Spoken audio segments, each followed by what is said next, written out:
So what did you think of the meeting? A bit too bloody, or what do you think? What exactly? Sorry. Oh, the meeting, the red versus blue. Quite cinematic. I loved it. Great. Okay. Yeah. Well, it was rolled out fully. I didn't. It wasn't pre-generated. It rolled everything out with everyone having some advantages. Oh, that's cool. That kind of thing. So.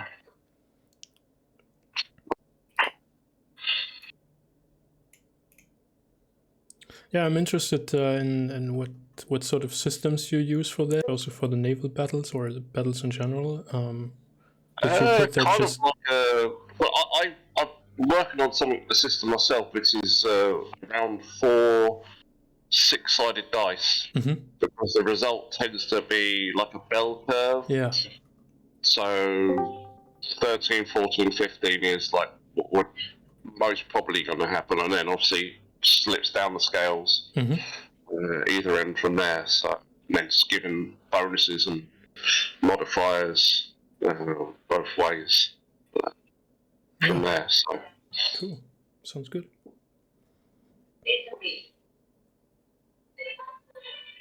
So we've got FFL in the group as well. He's a very good player. Thank you.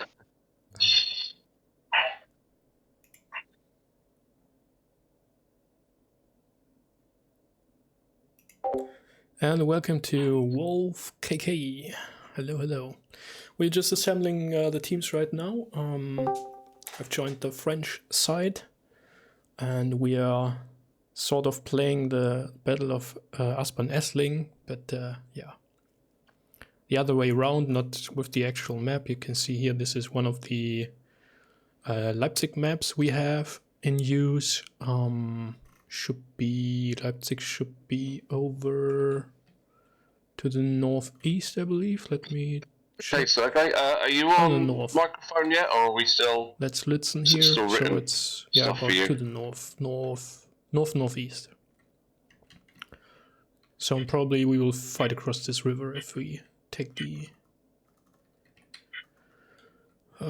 hint, so to say, into account. And I hope I'll be able to... Yeah, that is correct. Yeah. Sometimes I say things in strange ways, but you've got it. Okay, just checking up here. Are you thinking you will get a microphone, or are you happy to play like this? I think he's directly chatting with the guy because I can't see the messages. Okay, so yeah, we'll probably fight across the river at some point here with probably an island in between. This could be the sector. Let me take another color so you can see that better. Colors are down here. Let's get blue. I actually played a battle, a text-based battle across this area here, with a core of 3 divisions, screening here Döhlen and crossing to Wiederau, and there with a grand battery along the Elster River here, then another corps on my left flank, crossing through Pegau and further west. And then we turned to the east and rolled upwards what was in this area, and that brought us up to another map, which is then the map up here in the top right corner to the northeast, which actually then has Leipzig on it. Now I remember the situation. Yep. And that's where the game sort of stopped. We had a massive battle there, the complete line engaged, and pretty bloody, pretty interesting. I thought we would continue this one, but it seems everybody got a bit burned out there, although we did test some interesting concepts with, because the players only were corps commanders, so we were 4 players, 2 corps on both sides, and the division commanders were actually just like NPCs with special traits, and then wrote out by the umpire. That was interesting to deal with those characters, so to say. And there's Justin. Greetings. Hello. So I understand Peter is our local Napoleon. So I'm here to confirm who is our cavalry commander and who will be taking which infantry division. I'm told there are 1, 3. So it feels like there may only be. But I just need to know who is the cavalry commander and who would like to take which. Okay, let me roll a dice. Should we do it completely random, or has anybody got a specific vision of riding a horse a lot? Random is fine for me. Okay. Yeah, random sounds good. Okay, let me get dice.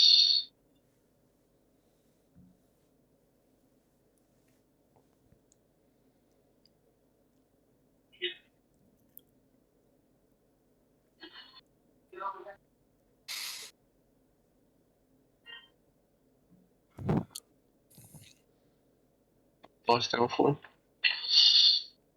It's not. Maybe I should actually have a physical dice then. That would be better. Oh, there it is. There we go. Alright. So, 1 to 2, it's FFL. 3 to 4, it's Jan.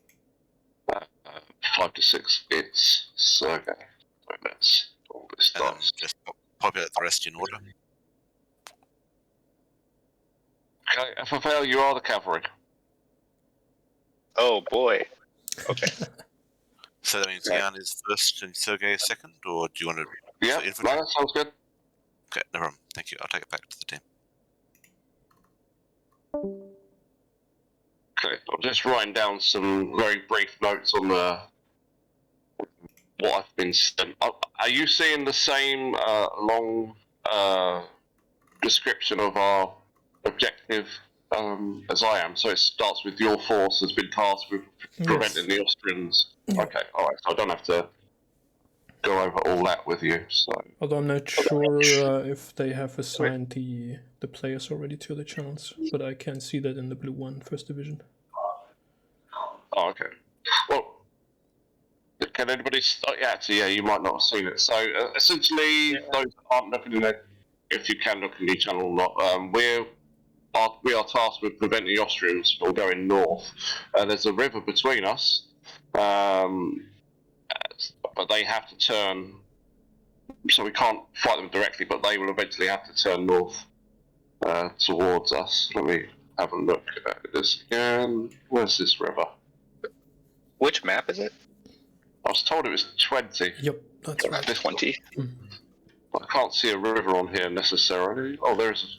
Yeah, there's running the Elster is running along in the southern half there, running along all those towns. Yeah, I can see that. So yeah, from Prodal in the east, all the way down to Treadle Yeah. in the west, just to make things really confusing. Okay. So I'm thinking, just based on that, and the fact that there's such a wide area, I haven't read everything unless we have a better idea of where they are.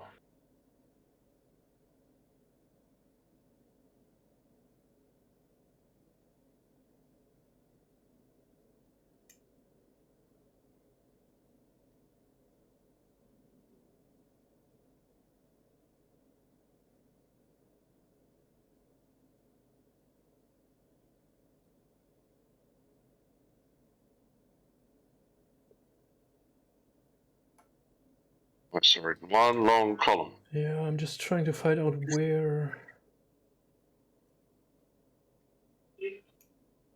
that division is. You're quite a bit away from the Elster River, but in fact you've crossed another river, so that's probably the Floßgraben.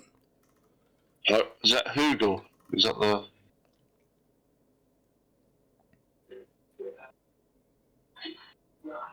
We're just. I think we're on a long line of march from Hugel, Sergey. We're just trying to find out where Hugel is exactly.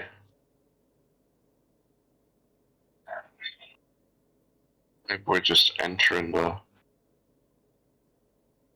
map. Wait until Justin comes back in. There's one thing I noticed, and that's that Justin's voice didn't come across very well. Yeah. He was breaking up quite often, so we're going to have to try and adapt to that situation, making absolutely sure that you know what he's saying.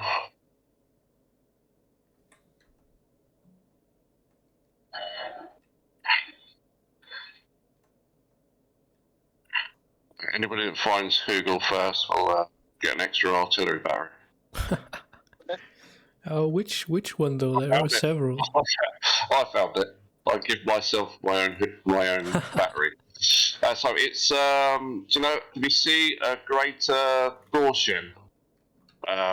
That's in the northwest of the map. You've got the forest line, and if you travel southeast from the forest, you'll see a place called Gaussian. And if you travel southwest of that, you have Hugel. Ah, the Monarchenhügel, yeah. Yeah. So we're obviously marching from Gaussian to Hugel. Is that so? Because the briefing says we have crossed another river, and I thought. Let me see. Oh, there's the Pleiße in the north. Maybe. No, we're not moving from Gaussian. We're moving along the other road, aren't we? From Kutzer. That kind of way. Yeah, maybe so. Yeah, and there's a little river there, isn't there? So we've crossed over the Floffs.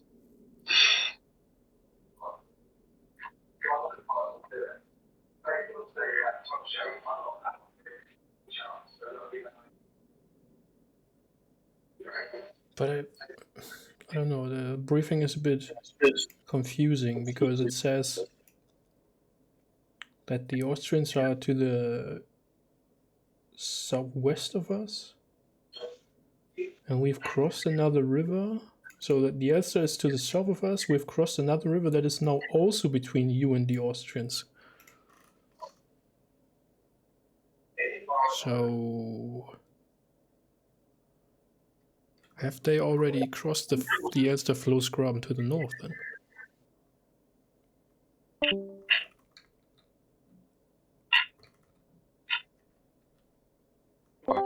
This is a job for FFL, I think. Yeah, from what I read here, the cavalry is in front anyway. Mm.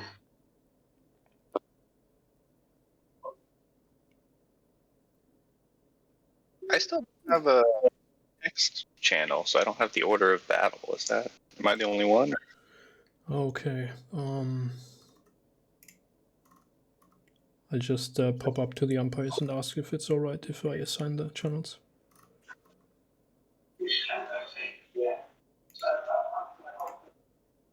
Sorry to interrupt you, folks. Is it alright if I assign the blue text channels to our players? Yes, absolutely. Okay. Go ahead. Thank you. Alright, I will do this. So, cavalry division. That is.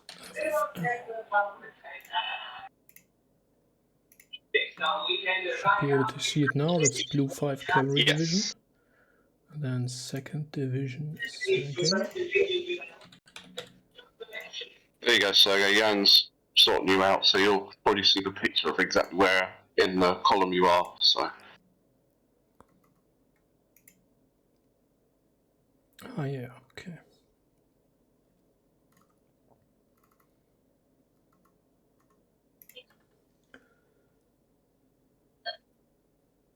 Ah, yeah, okay, so it's actually the Monarchenhügel there, yep.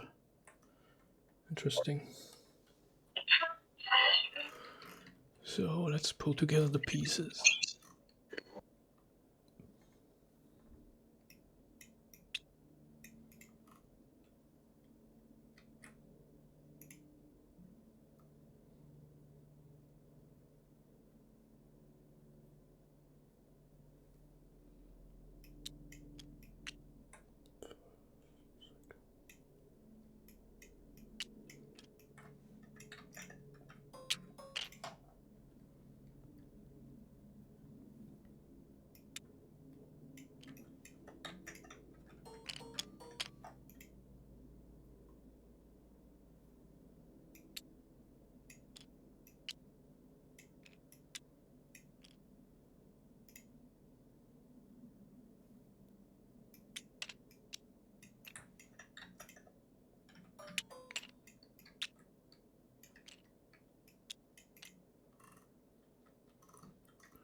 All right, so just to let you know, I have, let me see, 1 light infantry brigade, 2 line infantry brigades, Hello. 3 batteries in total. Hi, Felix. Hello. Have you guys figured out who takes which division? Yep. I've just Have you gotten assigned them. your channels open already for you? Yep. Okay, but they are not named yet. Oh, that's true. I missed that. Sorry. Can you do that, Jan? Sure. Any other questions? No, I guess we have to work off of what we can see within the briefing. So we will do that. Okay, yeah. Let me check. So you are 3 divisions and 1 commander, right? Yes. Okay, then I actually have to.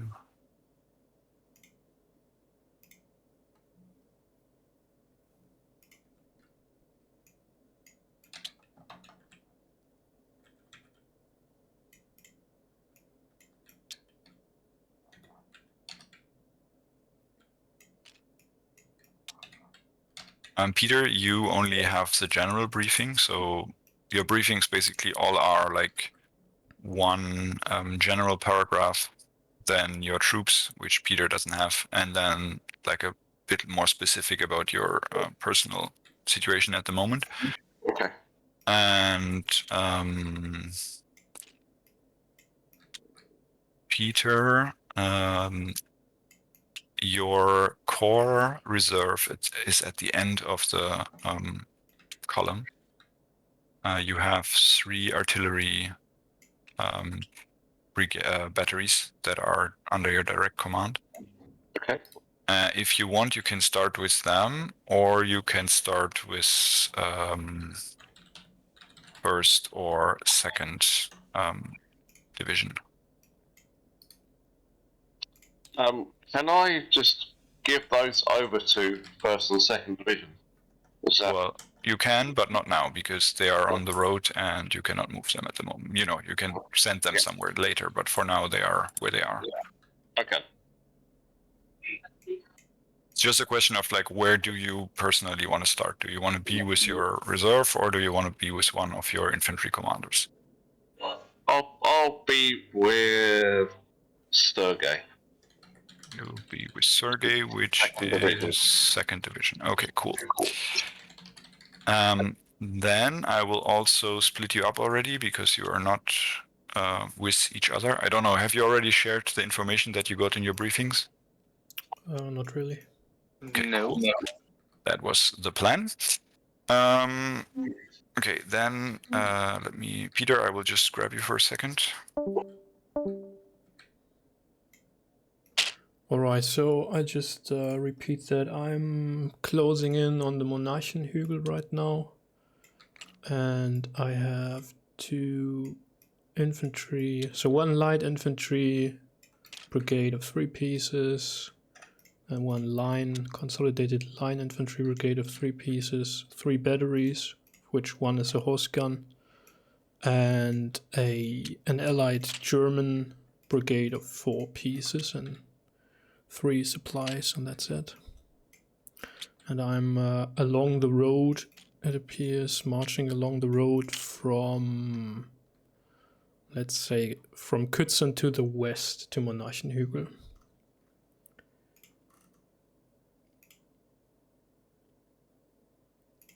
Oh, there, and Sergei just told me which troops he has.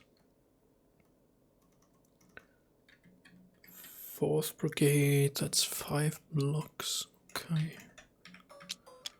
5 blocks.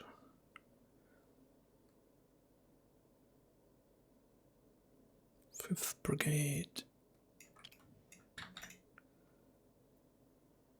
6 blocks. Wow. Pretty large formations you got there. 3rd Battery and 3 supply trains. All right. Oops. Battery supply.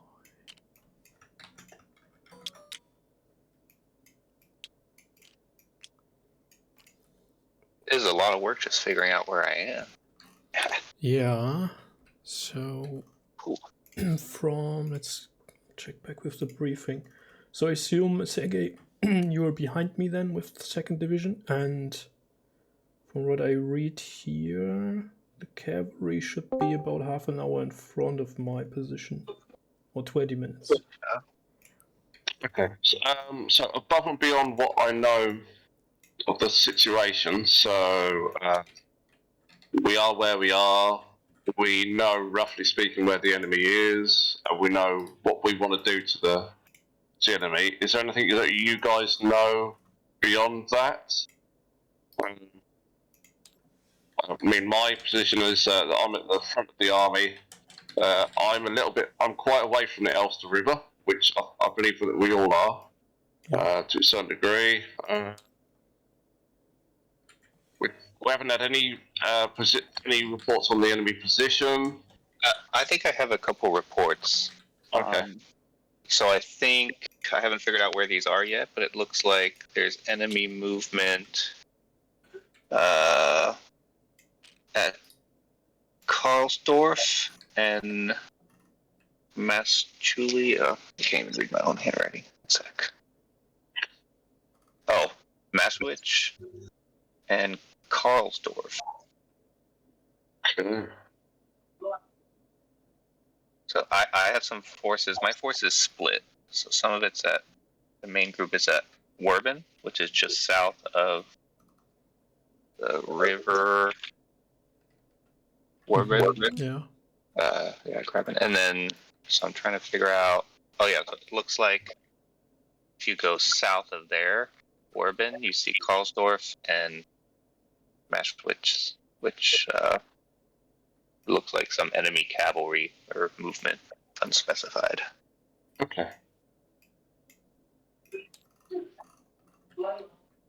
Right. Okay.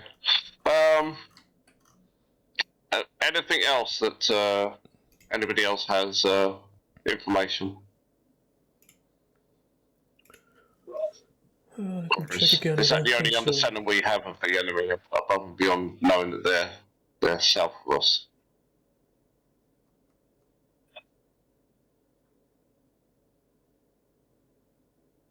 No, I don't have anything else.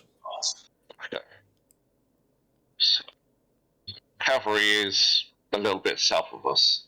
I guess you guys are on the same road as me between Hugel and Kutzen. That's correct, isn't it? Yeah, should be. Okay. So the head of my column is almost at the Pfaffen T whatever. Okay. And then Sergei should be behind me.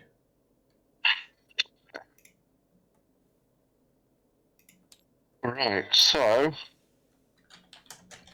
there's like multiple bridges across this river as well, isn't it? It's going to be really difficult to, if they just want to do a marching simulator, it's going to be difficult to stop them, I guess. But if our cavalry can get into visual range of them, that would be a good thing. But not to get into any conflict. And then I guess we want to have 2 mutually supporting divisions somewhere in the centre. And this isn't actually too bad where we are. If we have a force set up around Hugel, another force set up around Kutzen, I think that would be it. So, yeah, and if you want to take your force to Hugel, again, I'm presuming you're the force that's directly behind me at the moment. But it's difficult to say, isn't it? What is this force behind me? It is infantry. Yeah, so I can't see you on my screenshot, so Oh, there you go. HQ1. So you're coming up to Faffen T. Okay. So yeah, if you want to hold at Hugel and await reports from the cavalry, Yes. and then Sergei, we will set up around Kutsen and await reports from there. Good day. We're ready. I'm going to ask everyone. All right, understand that. Bit hard to understand you. I think you're asking us what our plans are, essentially, aren't you, Justin? Is that correct? Not directly. I'm going to ask. Yes, basically, I suppose. Okay. Yeah. What are your initial plans, and then I'll move you to your various channels. Yeah. So FFL with his cavalry is basically going to scout south. It'll be up to him how he goes about that. But I would keep the scouting quite a range.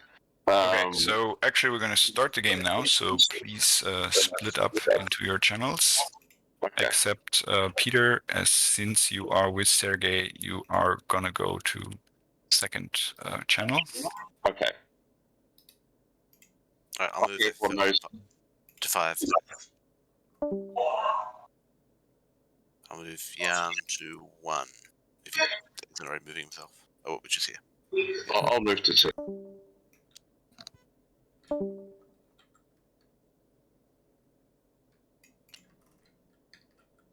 Okay, now I have forgotten which player I was supposed to take care of, Justin. Do you remember? You were supporting Peter, right? Yeah. Okay. Yep. I have just been called away from it. I'll be right back. Yep.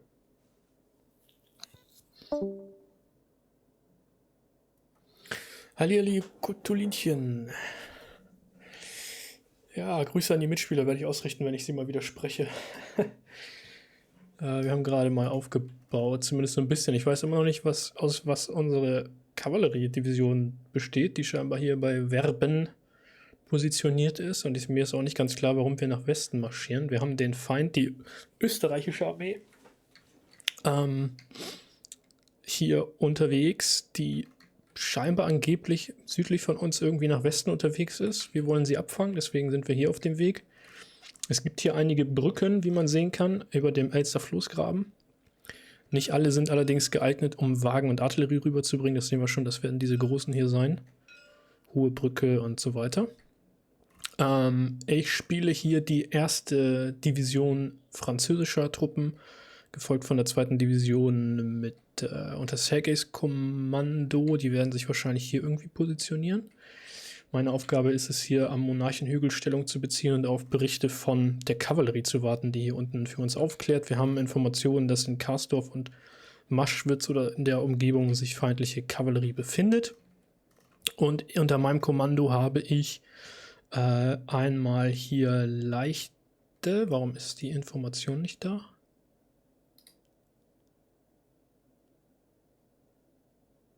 Habe ich das überschrieben? Ich glaube ja. Aha. Dann sollte ich das vielleicht nochmal nachtragen. Das hier ist die 4. leichte. Légère. Sorry, I'm back. Yeah, hello. No worries. There's a little person wailing and waiting for me. Okay, so you are at the head of your column. Yes. There's a small advanced guard ahead of you. What are your current intentions? So we want to turn to the left there and get into a waiting formation on the southern slopes of the Monarchenhügel. We're waiting for reports from our cavalry. Okay, so awaiting information. So yep, no problem. And following the road, or should we go cross country? We can follow the road for now. Okay. And when we are there, I probably have some more detailed orders on how to get information, but that's nothing for now. No problem. Thank you very much. Thank you. Alright, so then we have here 4e Régiment de Ligne and 46e Ligne. And then behind we have 3 batteries of artillery, 1 horse artillery battery, which is nice to shift them quickly. And then we have here a consolidated Hessen, Darmstadt, Leibgarde brigade. And the supply train, obviously. So yeah, I'm not so sure if Peter is now here, or is he here with Sergei? Mark, hello. Nice to have you all with us today. I think that'll be an interesting scenario. It's sort of inspired by Espern-Asslingen, which is, yeah, basically, I think, just the river crossing stuff here. But anyway, we are fighting the Austrians, and that allows us to sing the chanson d'Oignon the whole day, if we want to. No onions for the dogs. No onions for the Austrians. Yeah, and behind me, I got Sergei with 2nd Division. He has consolidated line infantry brigade of 5 pieces and another one of 6 pieces, so 6 regiments. Or actually, these are battalions, of course. Yes, should be battalions. Yep. And he only has 1 artillery gun, but I think we have 2 more guns with the corps or army supply in this situation. With 2 divisions, this would only be corps supply. They have, I think, 2 batteries or 3, but I don't know which ones and how many supply trains they have. I also don't know about the size and type of forces our cavalry advance guard actually contains, but we'll probably find out later when we see them. Would have been good to know so that we could, I don't know, coordinate an attack by the cuirassiers if they have any, and the infantry and mixed formation and all that stuff, but we will find out. We will find out. So right now my order is to get into waiting formation here. We wait for reports from the cavalry. If they can find out where the enemy wants to cross, and again, I mean, there are so many bridges here across the Elsterflussgraben, but only the Hohe Brücke and this one, which doesn't have a name. Maybe it's the lower bridge, the Untere Brücke, because we got the Mittelbrücke here, the middle bridge, high bridge, middle bridge, low bridge, maybe, I don't know. Or if is there a Untere Brücke somewhere else along this river? No, doesn't seem to be the case. So if they want to bring artillery and supply wagons across, they would have to use these roads. And if we can identify that, then we will move forward, take our artillery maybe on the Grunaer Berg. Should be a good position to cover both bridges. And maybe the horse artillery gun maybe for some close support actions. We need quick movement. And then bring our light infantry, the Infanterie Légère, in front in loose formation to cover our positions. And then our 2 line infantry brigades into mixed formation, I'd say, and then block off these bridges. That's the plan. And then if we manage to do that, then probably Sergei can take his division for a flanking attack. Although, unfortunately, only has 1 artillery battery, so not that much of artillery support he could use for close action and combined arms effects. Or attacks, I should say. Attacks with effects. And I also don't have music for you today because I don't know about any royalty-free, license-free Napoleonics sort of music. If you know anything, let me know and I'll pop it in the background.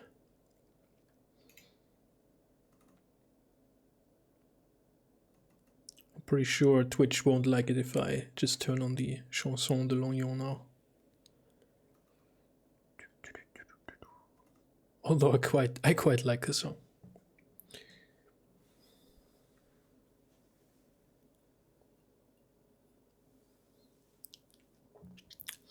So what about you guys? Did you have snow yesterday?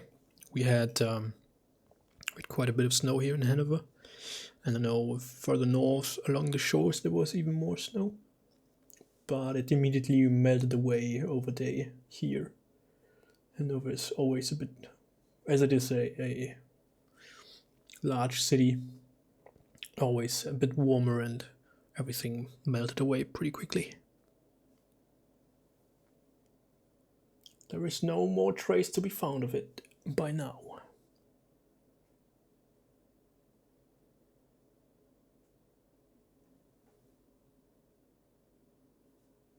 And I already planted some veggies out. I need to check if they survived freezing temperatures. But I think they did. Actually, some beans, which are supposed to be planted out.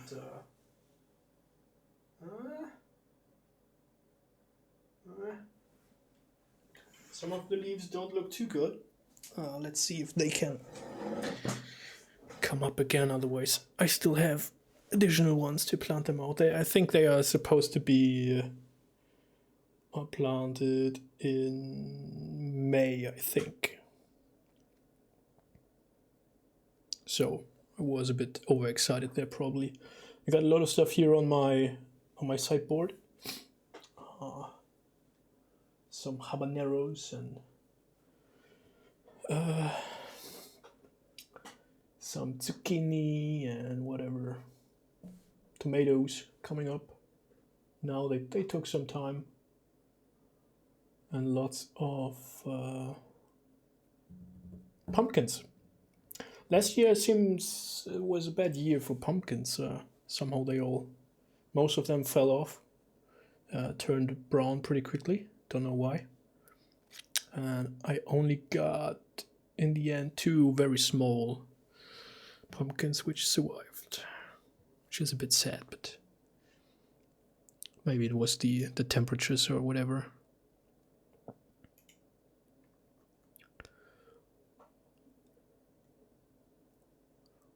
Trying to be a little gardener in the city. in the kingdom of Balconia.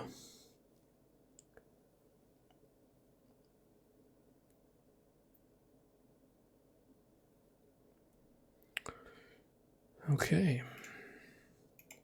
Will also be interesting to see whether or what sort of troop formations the enemy brings to the battle here.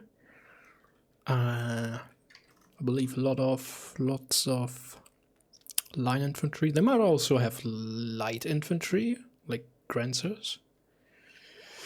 Maybe, or Jäger, I don't know. Did the Austrians also have Jäger or only Granzer? Not sure. And probably also much bigger brigades. Numerically with more battalions. But ours should have a bit more of a punch. Let me see the description. So 1st Brigade, 4e Infanterie Légère, 3 battalions, only contains 1 regiment. But they are very well trained light troops that will move with speed and fight with courage.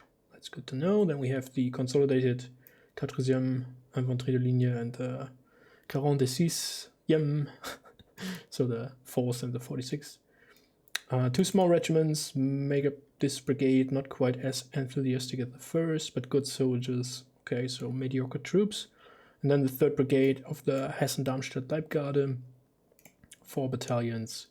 You have been assigned these German troops from the Allied Principality of Hessen-Darmstadt. They are apparently the best troops that they have to offer, but you are not fully convinced by their quality. So, but that might be, these might be just prejudices, because obviously I'm a French commander, so I might have an opinion on the quality of German troops. I don't know. We will see how they conduct under fire. Yeah, not much to be said about the artillery, just that the horse artillery battery obviously is better to maneuver. And 20 minutes ago, the cavalry division in front of us left to the south. You think you can still see some of them along the road in the west. So maybe they have split up. We know there are forces in Verben, and that's also where FFL, the commander, is situated right now. So we can probably put him down there, which would be 5th Division. Good, sir. That is FFL, but we, as I said, we don't really know. So that's 5th Division Cavalry. We don't know exactly which sort of units, how many units and which type he has with him, unfortunately. But he has an eye on enemies here and here, and if they are actually moving this way, which I can hardly believe. So I mean, that would also be in a sort of in the west, the southwest. They moved south, so that's probably off-road here, cross-country to Verben. And you think you can still see some of them along the road in the west.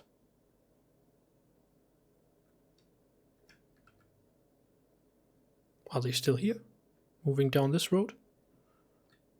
Wouldn't make any sense if they would move to here and then turn south. So they are either here in front of us, or they are moving further west, which wouldn't make too much sense to me, because I mean they could move off-road at some point to cut to the southwest and then get an eye on this area around Dobergast and the smaller bridges, maybe, and at the same time at the Hohebrücke. Who knows? We will rely on dispatches this time, and we are actually using a dispatch bot, which is quite interesting.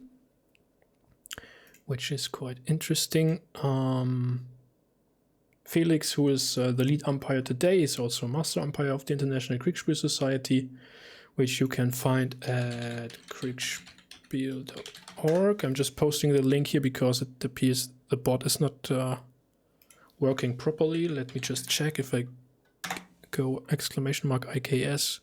At least on my end, nothing happens here. Please let me know if it does now post a small text about the International Kriegsspiel Society and that link, but I don't think so.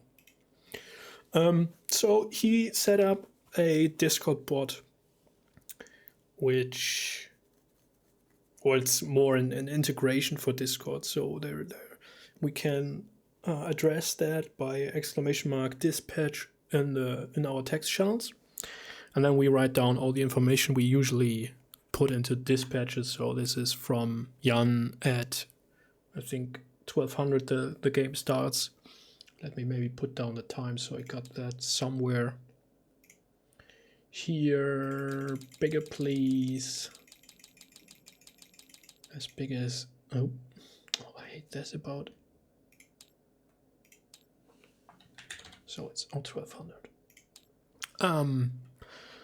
So who's sending the message, the time, where is it going, where am I, and then the message, and that is sent to an online client which Felix can access via his browser, and he gets all the dispatches, and then he will set, given on our situation, depending on our situation on the map and the situation of the addressee, he will then tell the bot, okay, it takes 3 turns to deliver this message, and then every time he advances the game by 1 turn, so he tells the client, come on, this is the next turn, and then the client just checks if any dispatch is due to be sent, and if so, then it's automatically sent. Welcome back. Good day. So we advanced a little bit there. Yep. Yep. I moved you at the same speed as the rest of your column. That's how I interpreted what you want to do. You're at the head of it. You reach Monarchenhügel. You see a trail of dust to your west, and you believe that to be your vanguard, but you can't make them out directly. So that's off-road, or is it along the road? It appears to be along the road to the west of you, is where you see the trail of dust. Interesting. But you see no other sign of anybody. All right. So then let's... I'll let you have a few minutes to think about that, and I'll run around everyone else and update them. All right, thanks. So I think what we are going to do, as the light infantry should be a bit quicker than the line infantry, at least the briefing says so, I want them to move out quickly to cover this crossroad and... or let's say basically this bow here. So that we have eyes on the main bridges. And if the enemy is there, they can engage and then skirmish. That is 1st Brigade going down there, I think. And I will be with them. Now the question is, should I move to Werben? But that's probably not what I should do right now. Leave my troops at this point in time. How far is it? 9 squares. Am I on squares? Yes. I would make it in 1 turn, but I don't know if he's still there. And I got a dispatch from Peter, which I will take a look at in a second. He's at Kützen. I'm keeping my reserve artillery with me at Kützen. My suspicions are that the Austrians will be less likely to advance across open terrain and a near river near sector, and more likely to eastern sector where there's more cover. Yeah, I agree. So either we pin them down here if they want to advance across the Elsterflussgraben, or they will turn through this area, which has towns and woods and all that as cover.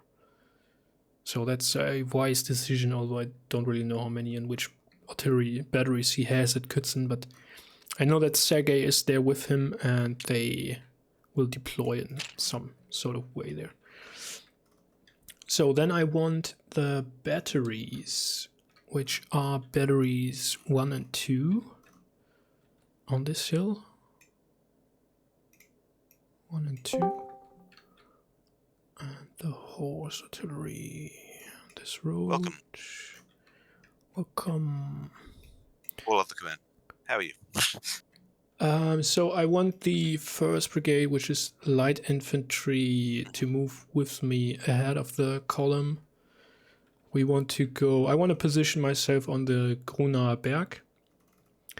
And I want the light infantry to sort of screen in a bow from the main road we are currently on, leading to the south, to the west, so that they have eyes on the main bridges across the Elsterflussgraben in our area there. And if the enemy attempts to cross, they are allowed to engage them in skirmish. Got it. And then I want, what's that? The 2nd Brigade in columns of waiting to the west of the Grunaer Berg. I want 1st and 2nd artillery battery with me on the Grunaer Berg, and the horse battery. Sorry, once more. 2nd is going where? Sorry. 2nd Brigade, is that, or artillery? Yeah, second brigade. Sorry, yes. 2nd Brigade, sort of slightly, I don't know, 2 squares or whatever to the west of the Grunaer Berg. Okay. Just in brigade column, and the artillery batteries in front of me on the slope of the Grunaer Berg, so that they can cover the bridges to the south.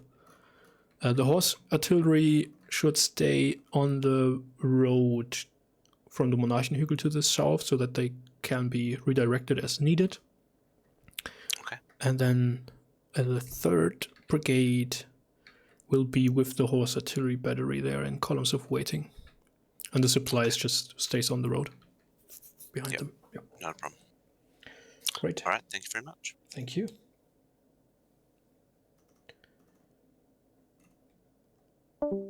So that would be 3rd Brigade and the supply in this section, and 2nd Brigade here. My drawing is drawing with the mouse is, I don't know. Will I ever get used to that? I don't think so.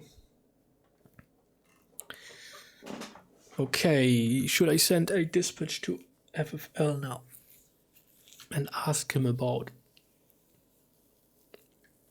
what he can see, or will he send a message anyway? I'm not sure. I don't think I've played with him before. Maybe I have, maybe not. Let's make sure. Dispatch. And then I need to put my text. And Tastenhauer, hello. Hope you're doing well. Welcome, welcome. So this is a dispatch to FFL. Passt schon. Wir können auch fleißig hin und her wechseln, das macht nichts. So it's a dispatch to FFL, Cavalry Division.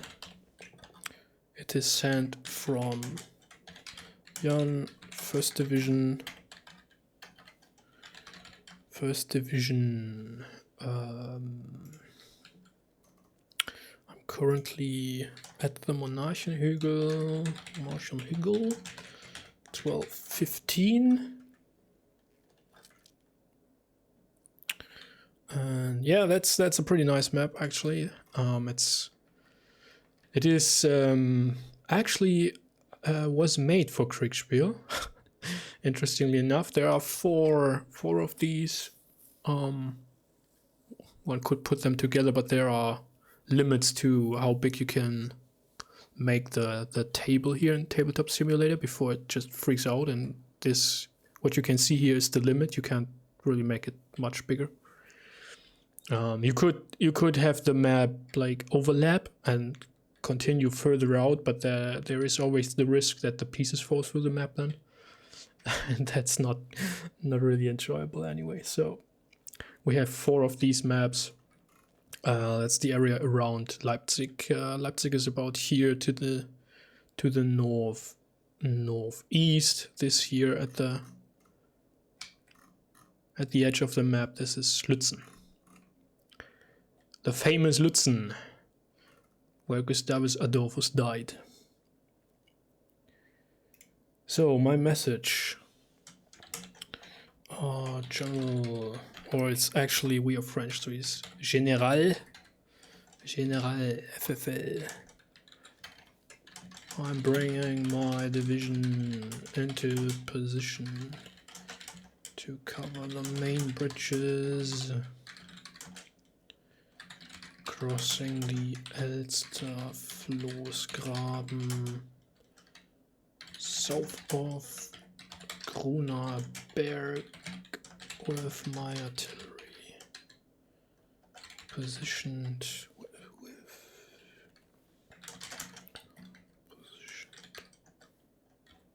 on top of the hill.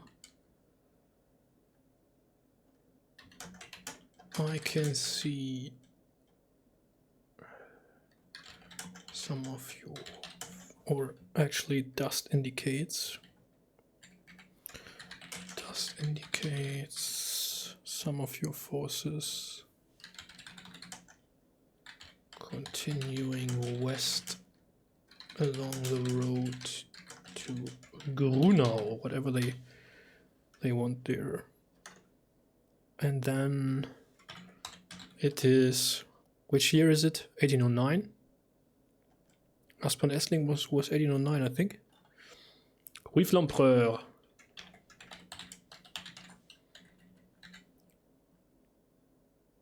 So, full role-playing here.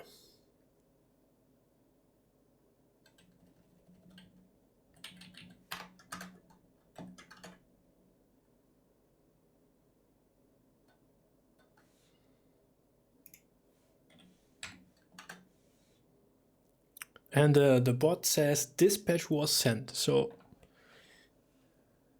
that's interesting. Great. Why does the bot actually have access to... he's... I see, he has the master umpire role. Thereby he has access to every channel on the server, I think, by default. That's great. Okay. So now the message is sent to the back end, and which Felix can access via his browser, and then he can check how far we are apart from each other, and then can send the dispatch, or set the dispatch to be sent in a specific turn. And as we are so close together, at least I believe that FFL is still in this area, it should be delivered next turn as soon as Felix tells the client that the turn progresses. The dispatch should be sent. Pretty cool. We had another bot actually, which was rather nice, and which was developed back last year in August for the Grand Gettysburg Battle, but then wasn't used for that. We used the Google form integration. It wasn't used because some of the features didn't work properly, but the base we had already was pretty good.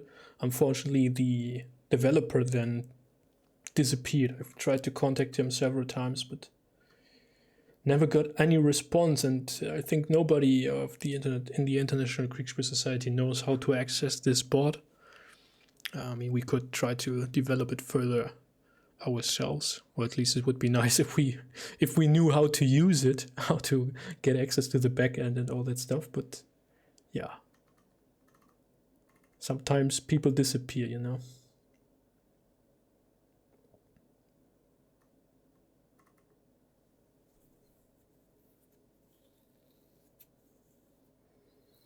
I should probably next time add to the dispatch where I assume the addressee to be located. So this particular case here, Verben. I would have assumed regarding the description or the, you know, the name of the battle, which indicates Espern-Asslingen, that we would fight maybe in this sector where we need to cross the river and then sort of hold this island in between. Obviously this isn't no island here, but it would sort of replicate the situation crossing the Danube there. But that's not the case, and also the role seems to be inverted, so the French are defending and the Austrians are on the offensive, interestingly enough. But why not, right? That's the cool stuff with using historical scenarios for Kriegsspiel. You can just take them and get inspiration, draw inspiration from them, and put very interesting scenarios together which the players do not predict.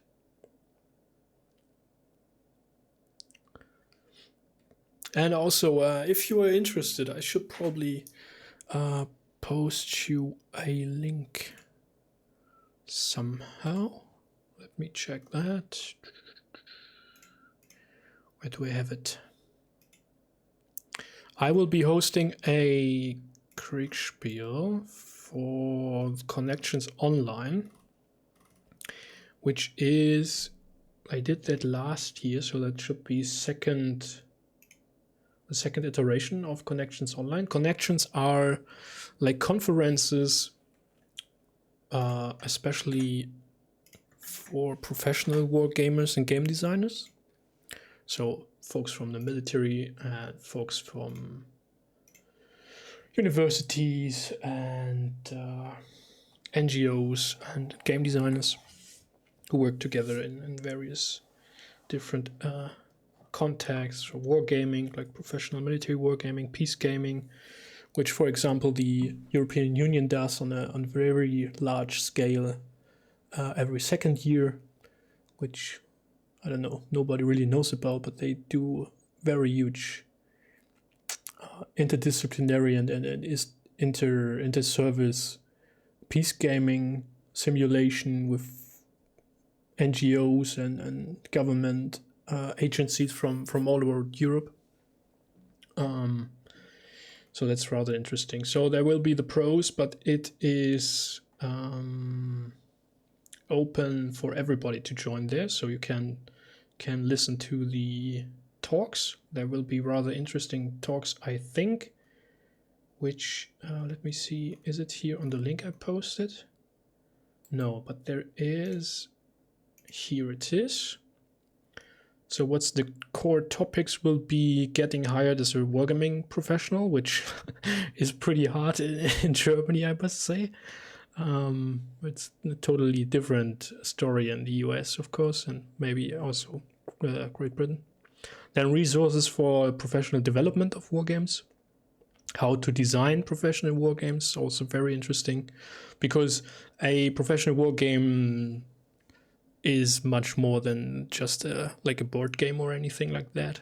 It's drawing from so many different resources and information.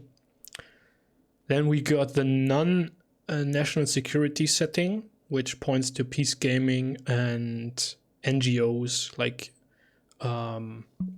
wargaming, humanitarian crises, and stuff like that. And then we got cyber wargaming concepts, pretty interesting. We have a talk on designing political and military games with Jason Matthews, who is the co-designer of Twilight Struggle. Pretty interesting and will be very insightful, I think. He has interesting perspectives on political dimensions in military simulation games and board games. And I will be hosting my Bohemian Incursion scenario there because it's easy to adjust that. It has proven to be a good scenario and it's easy to adjust the player count on that one. So that's why I'll be using that. And if you're interested, check out the link. It's, I think, $5 participation fee, and then you can like get badges for all the various events there and talks and games. So I think there's 3 days of talks, which should also be streamed to YouTube. And then there is the whole week has like an extended schedule with games and even more talks and workshops and all that stuff. Only thing to keep in mind, it's obviously hosted in the US, so most of the time slots will be Eastern Daylight Time, but yeah. And Kriegsspiel I will be hosting will be on the Saturday at the usual Open Saturday slot, so that's 5 p.m. European time, Central European time. And hello to Darkwalker and General Butterblümchen, Kurzafrat, hello. Nice to have you all here. Yeah, Espern-Asslingen in Saxony, that's right. And the Austrians are on the offensive from... That's what the scenario tells us. They are attacking from the south and trying to cross the river, while the French are trying to prevent them from doing so. Just a quick overview for you folks who just joined. I'm in command of French 1st Division here. Light infantry, artillery, and another line infantry. German troops, Hessen-Darmstadt. I'm trying to get in position along this sort of line, keeping an eye on the major bridges here, the main bridges, which are suitable to be crossed by artillery and wagons. We got some of our cavalry division in Werben, keeping an eye on Maschwitz and Karsdorf, where they have spotted Austrian cavalry formations in this area. And they have also another part of their divisions moving to the west. I don't actually know where exactly those folks want to go, because, I mean, will they turn to the southeast when they reach Grunau, or whatever? Probably keep an eye on all the smaller bridges here to the far west, crossing the Elster Flussgraben. And then we got another division and the core supply, so to say, around Kützen, where this division has bigger brigades, so more battalions per brigade, but only one artillery battery, but the core reserve I think has 2 or 3 batteries. So yeah, for now we assume that the enemy will probably try to push to the northeast, because this area provides a bit of cover, but taking the towns and woods into account.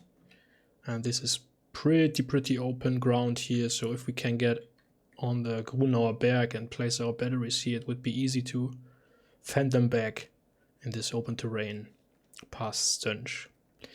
We'll see what happens. We rely on the cavalry to provide us more intel on enemy movement, because we only know that they turned to the west and are now sort of pushing north. We need to find, fix, flank, and destroy or whatever.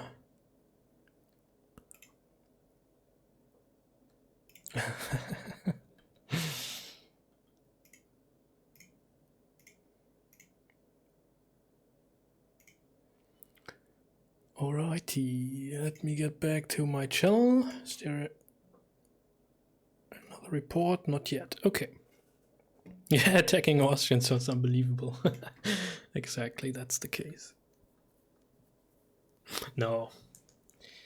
But I was already joking about singing the Chanson de l'Oignon the whole day. Probably Twitch will not like that.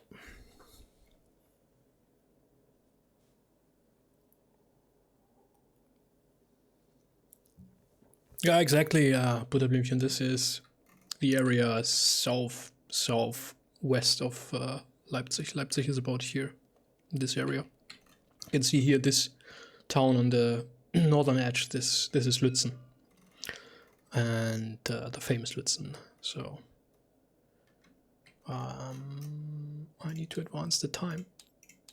Next report should be 12:30. So Leipzig is not far from here. I think there is this sort of Elster and Flussgraben thingy, this stripe going up here, this direction sort of, and then meeting near Leipzig. And a new report. Good day, Commander. Hello. So you rode off ahead. You're at the peak. You can see your division moving up behind you, moving down the road. You see what looks like the cavalry vanguard moving back along a path to your northwest. Mm-hmm. You see no one attempting to cross the Fluss south of you. Interesting, okay. You see no other dust or powder. Mm-hmm. Alright, but we keep the orders. Yep, no problem. So continue as ordered, not a problem. Yep. Thank you very much. Thank you.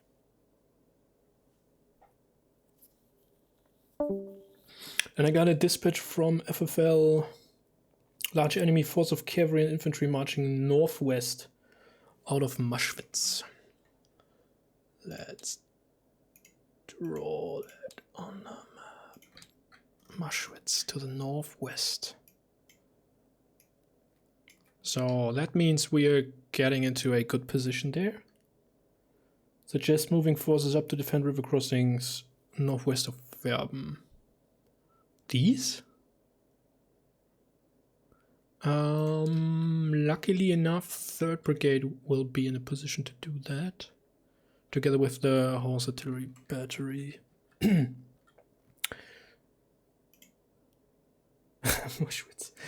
What do we have here? Four squadrons of cavalry with two supply wagons. So they have now turned and are moving in a different direction. Can't identify their brigade number, but anyway. They are moving back, so not sure if these guys are probably crossing here. Don't know why they aren't moving a bit quicker. These folks there, the batteries kind of behind. Or actually, I think, let me switch those out. Probably these are the light infantry folks that would make more sense that these guys are a bit slower. And folks behind. Okay. Okay. So then the question would be where these cavalry units from Kastorf are moving. Are they moving to the west to get across there and threaten our flank? Maybe. Maybe they do.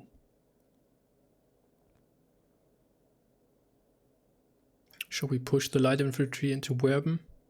Probably not. Let them have the town, why not? Makes no sense to... No. They could be isolated there. And we can't really support them with artillery, because the town itself is in the way then and blocks our line of sight and line of fire. So anyway...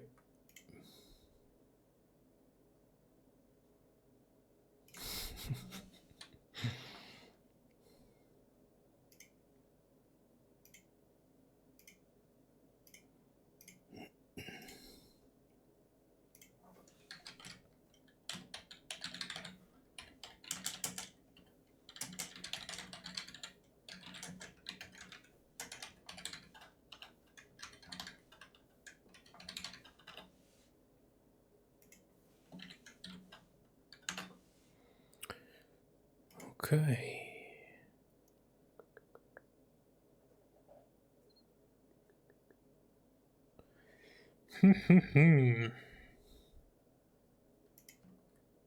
But if these folks concentrate on Werben as well, we could maybe push forward troops into Stunch. And then do a flanking attack if Sergei's forces are also attacking or pinning down the enemy, whatever they will do. So we had the advance guard here and it's now coming back. Can I get the picture up? Can I identify their number? No, I cannot. You can see that they have 2 supply trains of 5th Division and that's it. Which is obviously the case, for they are part of that division.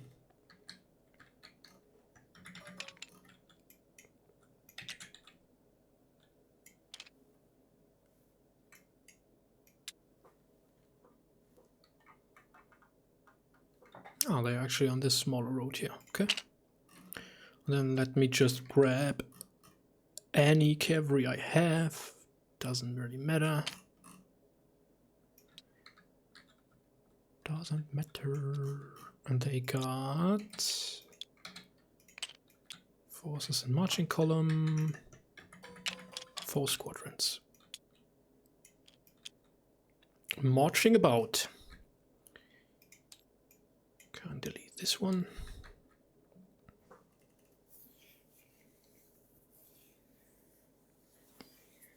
And I assume FFL is sending the same, or has sent the same dispatch to Peter and Sergei. Thus I won't forward the message.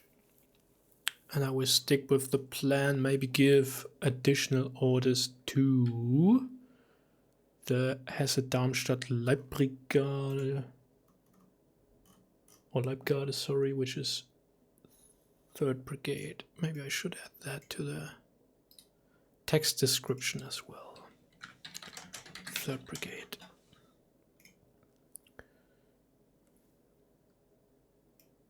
And these guys are 2nd Brigade. And then 1st Brigade Light Infantry. 4e Légère. Infanterie Légère. 1st Brigade. There we go. Let me double check that with Sergei's troops. 4th, 5th, yeah, it's just, I mean, that's just the pieces I put together anyway. But easier to just read the tooltip than zoom in every time, right? 5th Brigade. There we go. There we go. There we go. Maybe I can identify this cavalry. Should be regiment, right? I think so. The regiment when they are closer to my position. And we got quite a few viewers here today, which is nice to see. Interesting. Everybody's rolling together to watch some Kriegsspiel being played. And I actually haven't played any live game in quite a while, so that's why I was interested to play today, also given the scenario background. Although it sort of fooled me a little bit. I did expect something else. Anyway, it will be great fun.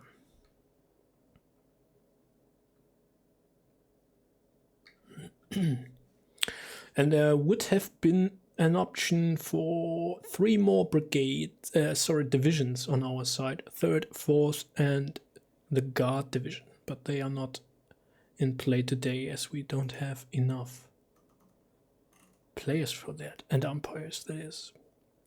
But it's always great to have these scenarios. They are easily modified to different player count.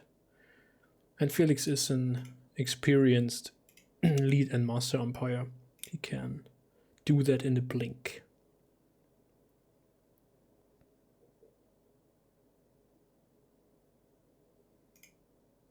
That's something you actually learn when you go through the Master Umpire Academy of the International Kriegsspiel Society. You have to set up a scenario which can be adapted. You need to write all the briefings for all the players. You need to provide a system. Ich liebe euch alle, aber ich kann nicht jeden an mein Herz drücken. Welcome, welcome. Hello. Much Napoleon love here for Heartless Summoning. Great to have you with us. And then you need to run the game. You need to make sure that turns are not longer than 20 minutes real time. At least not much longer. And you need to be able to sort of lead your assistant umpires, brief them properly. You need to give a debriefing afterwards for the whole game, and then for every player involved. And you need to write an after-action report, and then also write down what you learned from the game in regard of hosting it, in regard of the scenario, in regard of how player reacted to the challenges, and what you would make differently next time. And if all that is approved, the other master umpires will go through that, and they will keep an eye on you when you run the game. Then you can become a master umpire yourself and officially host games in the name of the International Kriegsspiel Society.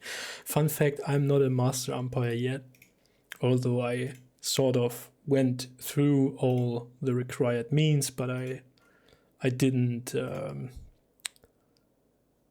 how can I say that? I didn't sign up for the proper process. I didn't ask another master umpire to be my mentor or anything, and I just discussed it with everybody and ran through that. Maybe the game for Connections Online could be my master umpire test game. Who knows? I'm just abusing my admin status to host games everywhere.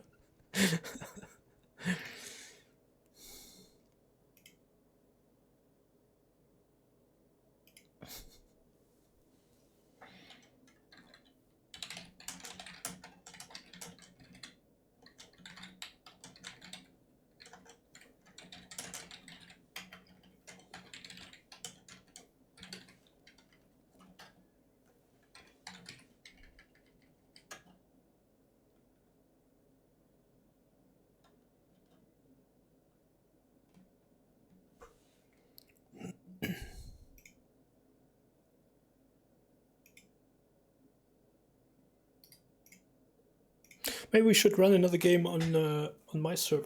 Small game. Could could make use of some tests on modifications I did on the 7 Years War rule set, because I will be using that for the game on connections. How does one join? Unfortunately, my bot is not working. Otherwise, this command should provide you a link, but you can simply go visit Kriegsspiel.org. There you go. And there's a button where you can join the Discord server. You're very welcome. We are an ever-growing community of Kriegsspiel players and folks interested. Let me check how many members we are meanwhile. Members. We have 640 members by now. Don't know. I can remember that I checked that back on the last stream, or one of the last streams. Must have been an Antietam stream, Grand Antietam, which ran over 4 sessions. I think we had about, I don't know, 550 or so. So you can see we are ever growing, which is really great. It appears though that with more and more players from various different time zones, there is a tendency at least for play by text games over live games. So there was a phase where we had live games every few days, also during the week, not only the Open Saturday game where everybody can just join, but also ad hoc games. Now it's more the case that we have the Open Saturday game, and then sometimes a game during the week, and then mainly major, huge text-based games, which makes it a bit easier for players to just give their orders, read reports and give their orders when they have the time, wherever they might be on the globe. Who knows? And that's, I mean, don't want to argue against that. It's a great thing. But yeah, just something I realized recently, that there was this sort of shift, the change. And it also seems to be the case, like everywhere else, that folks are rather occupied this year so far. Don't know why that is, but seems to be the case.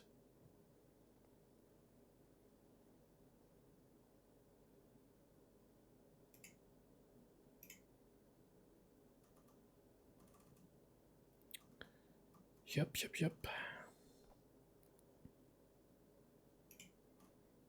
And it's actually the International Kriegsspiel Society is, as far as I know, the biggest Kriegsspiel Society. There is another rather big one in the UK, but they are not playing digitally. They're only playing in-person games, which the mother organization, so to say, of the International Kriegsspiel Society, which happened to be the Southern California Kriegsspiel Society, also did back in the day. And then the pandemic hit, and they realized that they couldn't meet, and that there is Tabletop Simulator and Discord, and that they can easily be used to host games online and allow to continue play Kriegsspiel. And then they turned into the International Kriegsspiel Society a few weeks before or a month or so before I joined them. Back in June last year, I think. June or July? I think June. During the first Armchair Dragoons Digital Convention. The Neuland effect. Yeah. They discovered new lands. The mysterious infinite lands of the internet. Yeah, but it has been a great journey so far. I think I do repeat that on almost every Kriegsspiel stream I do. The community is, especially for its size and for bringing folks from all over the globe together, is a pretty good, pretty decent community with helpful, mindful people. In a way I haven't seen in any other online community especially. So I'm very happy about that. And also Kriegsspiel just as a game is awesome, and with all the different iterations and what you can emphasize with various systems and scales. And I mean, we are here, the games I am streaming are mostly like sort of brigade command level, medium tactical. It's not grand tactical, obviously, but sort of tending to grand tactical games. And there we go. Next update. Hello, welcome back. Thank you, thank you. You see your formations moving as directed. You see that the screen forming, overlooking the Elsterfloss. Graben. You see your second brigade make across the road before the light dragoons are heading east. Yep.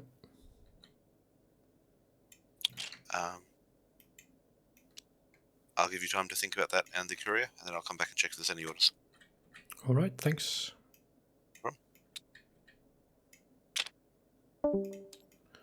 Okay, so let's remove this. They are moving there, I'm there.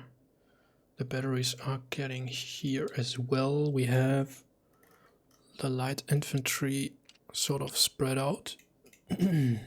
Actually a bit further south. Keeping an eye on the crossing on the bridge. These guys are in position there. Yeah. So what I want to order these folks now is to get in position here to cover these and get the horse guns there maybe.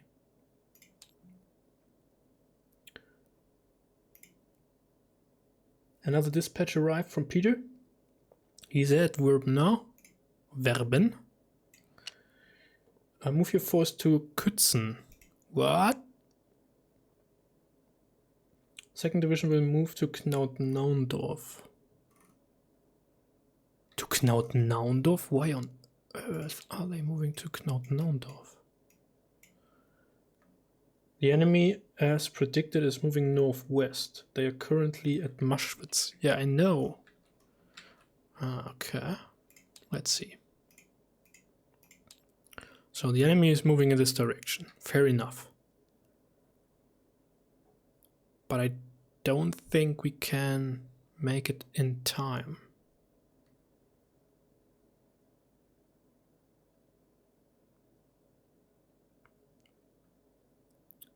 Why not? Okay, that's the order from over command, and we will follow the orders, of course. So screw this order here.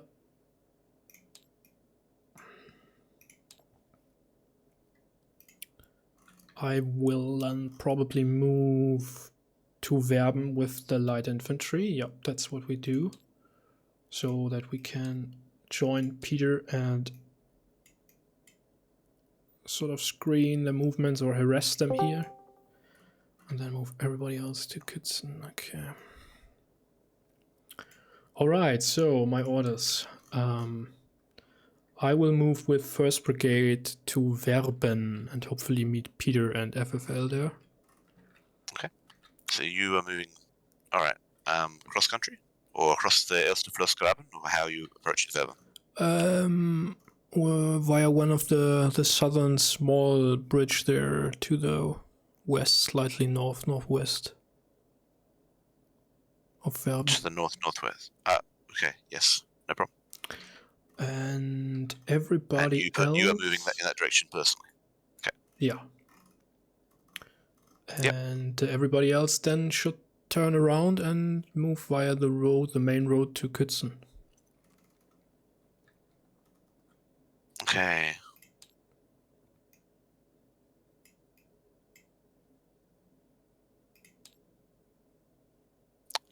problem. All right. Thank you. Thank you.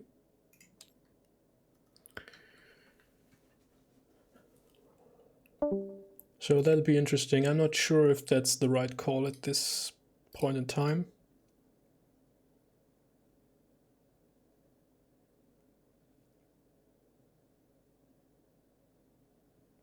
It might be a bit premature, so to say, to make this decision by now, as we don't know if the complete enemy force is moving in this direction, or is this just a bluff, or are the other forces behind them and then getting across here if we're giving up this position? I'm not so sure about that, but that's the order, right? And we follow the orders. At least most of the time we do. Sometimes we just do what we think is best. So I'll be moving with the light infantry.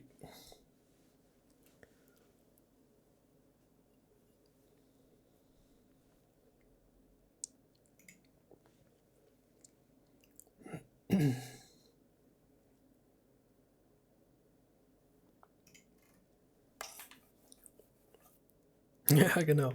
Wird nur unseren Befehlen gefolgt. Und wir haben doch nur Befehle befolgt. At least I can blame Peter afterwards. If it's actually the case that the enemy is crossing here.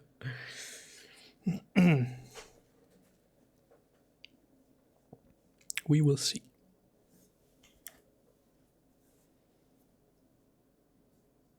I want to actually blame the game.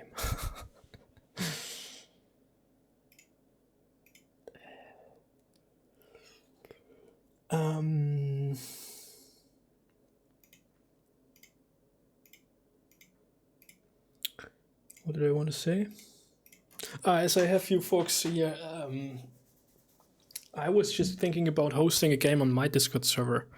Not a Kriegsspiel. I mean, I talked about hosting another Kriegsspiel there as well, but sort of a role-playing game, either with Legion of Honor, which is a deck-based game where you are playing a Grognard, so a soldier in the French army during the coalitionary wars, trying to survive and to rise through the ranks. I think you can even become a Marshal d'Empire, or which arrived today, and I haven't really had the time to properly look at it, which is En Garde, which plays during the time of the French Musketeers, D'Artagnan, the Three Musketeers, and all that stuff.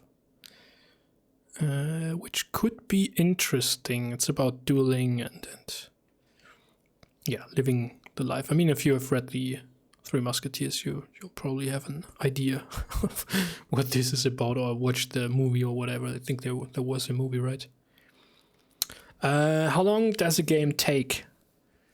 The Kriegsspiel, or sort of this role-playing stuff? I mean, I would not play them in real time, but text-based. Unfortunately, there is so far no tabletop simulator module for Legion of Honor, which is really a shame, because it's such a nice game. It has its flaws, but it's a very interesting game. I'm thinking about doing one myself, because the publisher Clash of Arms has already said they would be fine with a tabletop simulator or vessel module, but I haven't asked them to provide me the graphic files so far. I should maybe do that. And how long would that take then? I don't know. Would obviously be a bit slower than the live game, so let's say a turn every few days. That could run on for a while. And then I would have the board game here myself, and then be like sort of the game master for all of you, and then provide you with the information and such. With En Garde, This is actually a game from the 70s. Yeah, 75, first edition. This is the preprint of 88, I think, which I got. Really interesting. I got this in original shrink wrap, so that's a print from 88. I don't know how long this would take. I mean, I think you could run this infinitely until all are dead.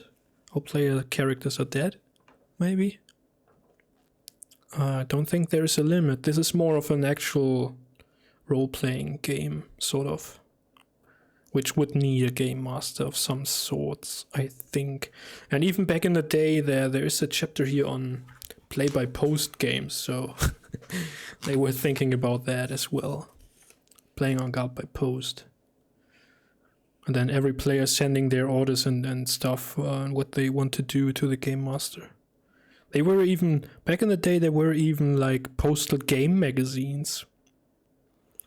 So they all were focusing on play-by-post games. And sort of coordinating all that. That's interesting.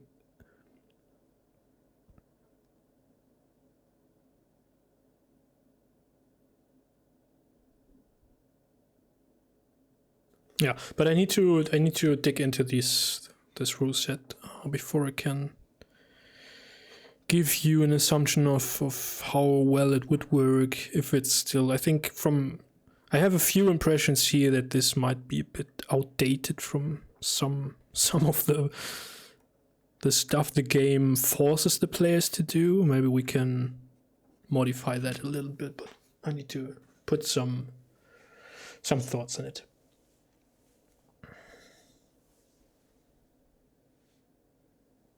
Aren't they better in real time? Don't know. If they are not in real time, the players and the game master have more time to write the stories around their characters, you know, around the events and all that. While if you would be playing Legion of Honor as a live game, you would just say, okay, I drew this card and now I choose this option and I roll and this, now I'm hurt or whatever. My character's hurt. And then the next player draws the card or reveals the card and says, yeah, well, I'm going to a drinking contest and now I don't know, I rolled high and now I gained some charming points or whatever, you know. Always drops the mood to get hurt, yeah. Sure thing.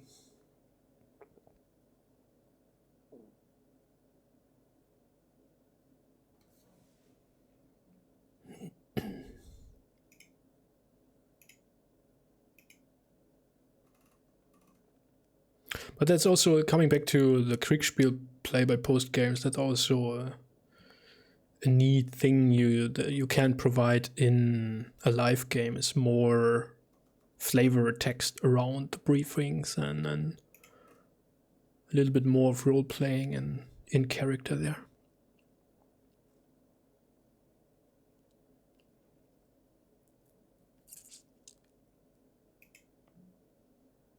And I think there is also this connection between Kriegsspiel and role-playing, like D&D, right?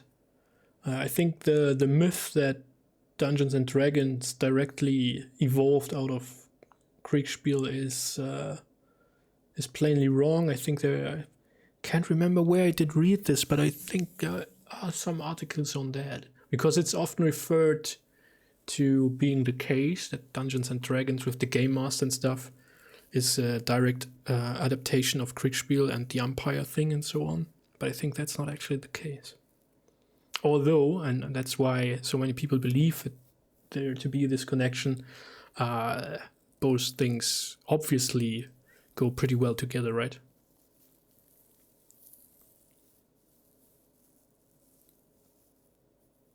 Man, I don't know if that's the right decision to leave these crossings open.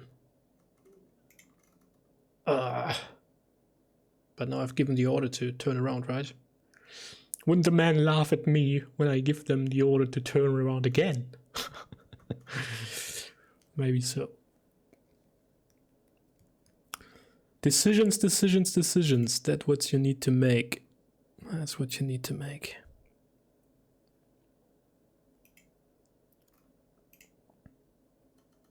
So, and the question would be, would any one of you interested to play any of these sort of role-playing games via Discord, text-based? Can I recruit some players already, or some folks interested at least? Would probably depend on which game we're actually using and running, and how, and turn frequency and all that. But if any of you are interested in such a game, let me know, and I think about how to run it best.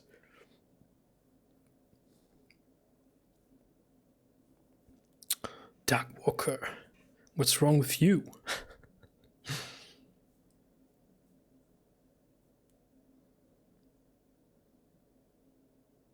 You need to live the role, do you know? You really need to get into it. I'm playing this Red vs. Blue campaign, which is a long-running project here in the IKS, settled in a pseudo-Napoleonic world. And I don't know how many months I'm involved in that one. It's I'm actually writing a book about the story of my character, which also takes like forever to do it properly, of course. But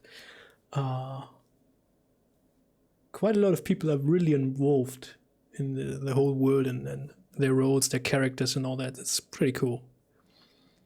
With all the backstabbing and treason and whatnot. Too much Warhammer 40k.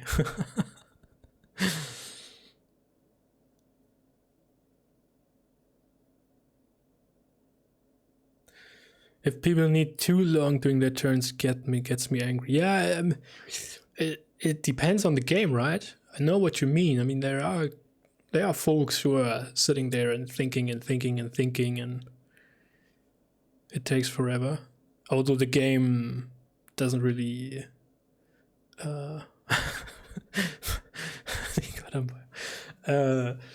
doesn't really has to be played that slowly.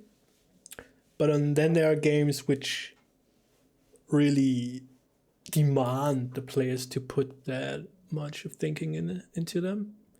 And then, I mean, so there are these two aspects, I think. One, people overthinking in games, and then games which are simply not dynamic enough and smoothly and streamlined enough. Which doesn't mean that they should like throw overboard complexity in decisions and all that stuff. But that's really the high art of game design, isn't it? To have a rather complex game which is not complicated to play. I think that's really the way you want to get at as a game designer. But that's easy to say if you are no game designer. I mean, I have some prototype projects flying around and stuff, but none finished to a playable state so far. So I should probably hold back with my thoughts on that. Blood Bowl Fantasy. Huh.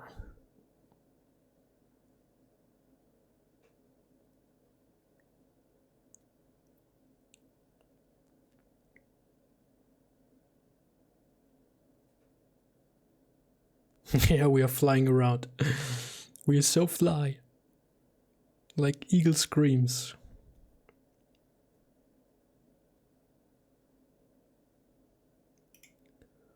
And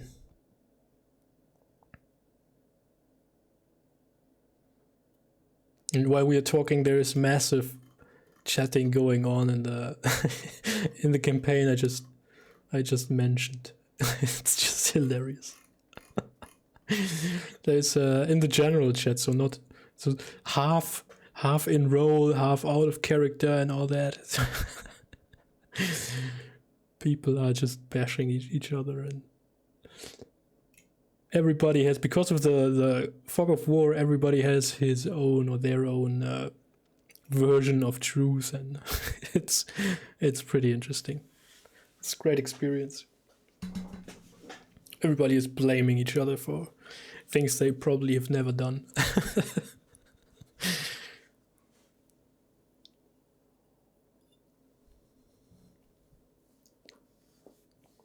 Dice for the throne.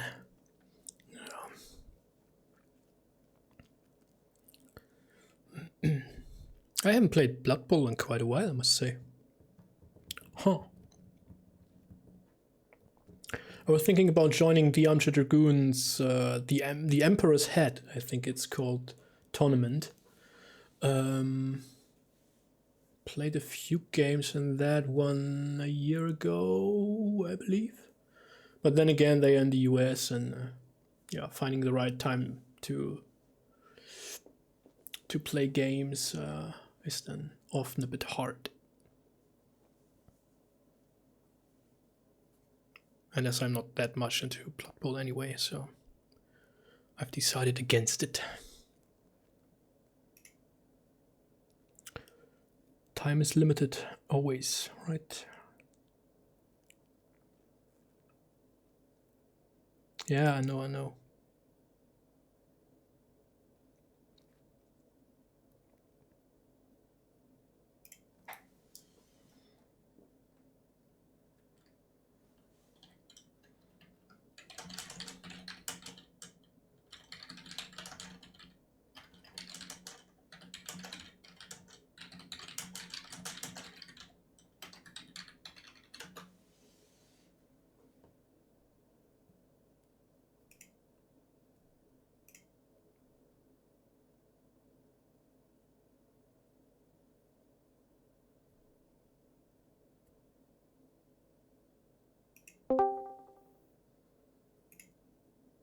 Good day. Alright, hello. So, arriving in Verben, you see what looks like two headquarters to your south. Mm-hmm.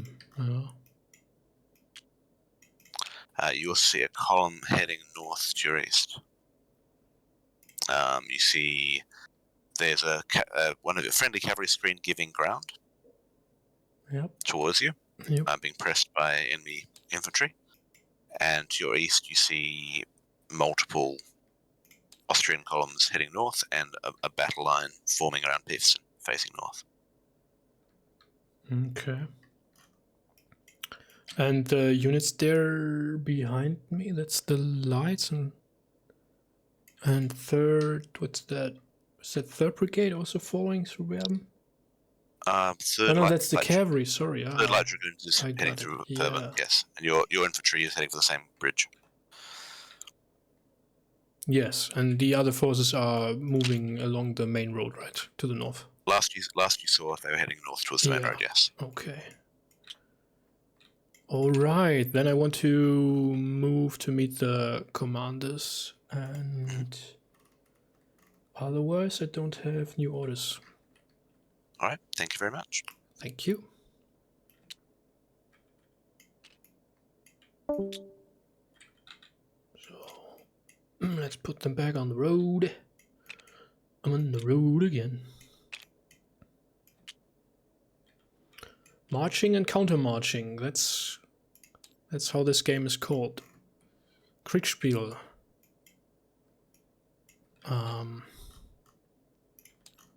Wholeheartedly referred to as the marching simulator.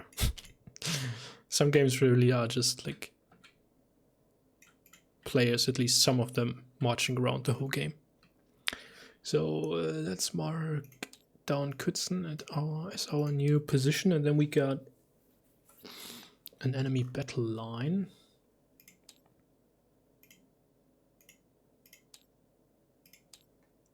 Forming.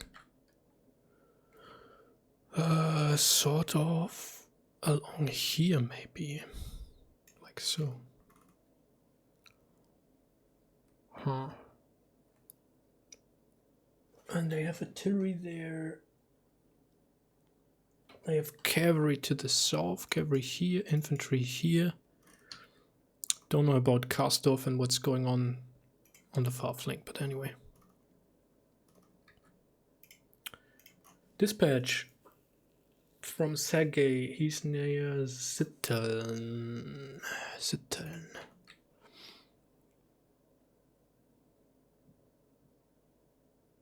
Zitteln, here.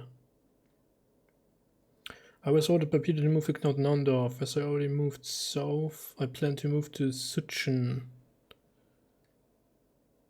Ooh, he's running into the enemy there.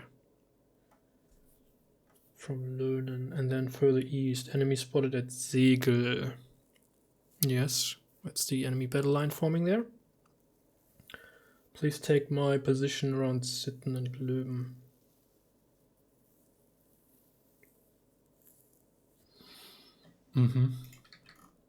So that means he was a bit eager to get into contact and moved here, and is now trying to move around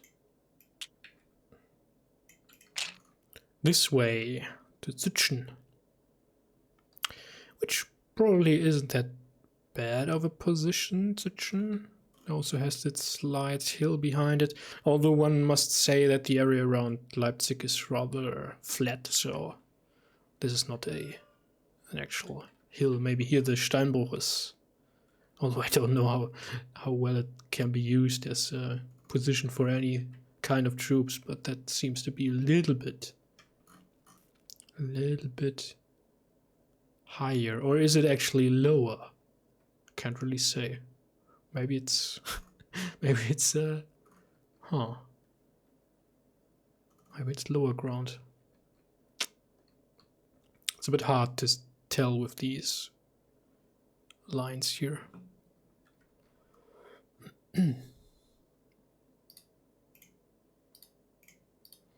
Okay, then I should send a dispatch to Sergei, 2nd Division. 2nd Division near, what did he say where he is? Near Zitteln. From Jan, 1st Division at Verben, and by now it is 1300.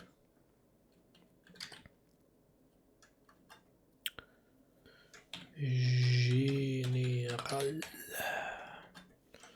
I received order from Peter to countermarch to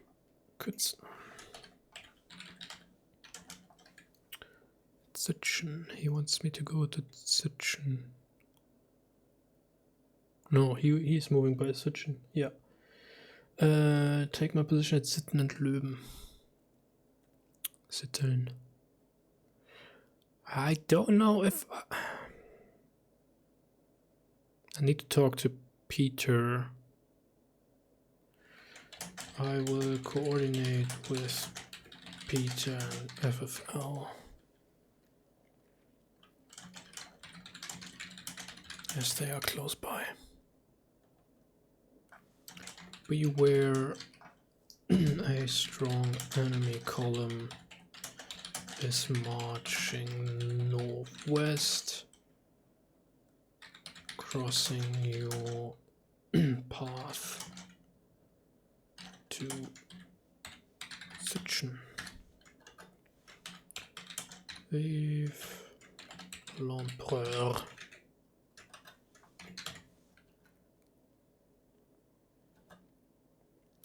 Dispatch was sent. Huzzah! Okay, so now already the situation is confused and getting a bit chaotic. So it is now 1300.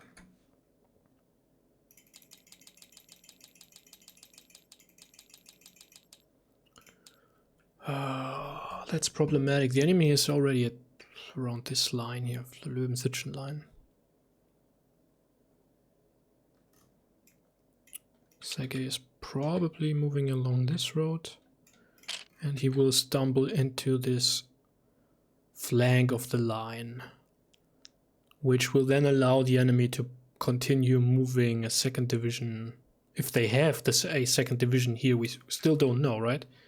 They could even be pushing north here by now, and nobody would realize that, as long as these cavalry folks don't give reports about that. And if they don't, the enemy could push a cavalry division or an infantry division across the Elsterflussgraben. And we are sort of reacting now. We are not dictating the enemy where to fight. We are only reacting, and we will be pinned here, I believe. Depends on whether Sergei can push his 5th brigade to this position and block this path, which will take some fighting to push back the enemy there. Yeah, I don't know. Difficult situation.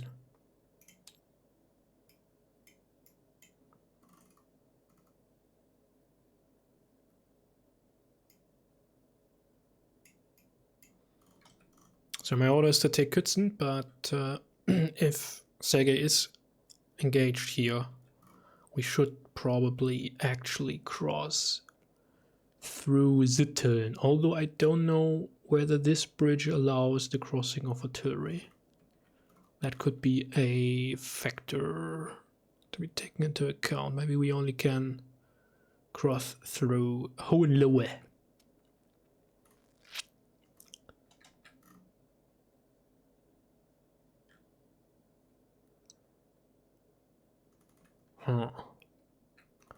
And then sort of support him by an attack in the direction of Scheidens.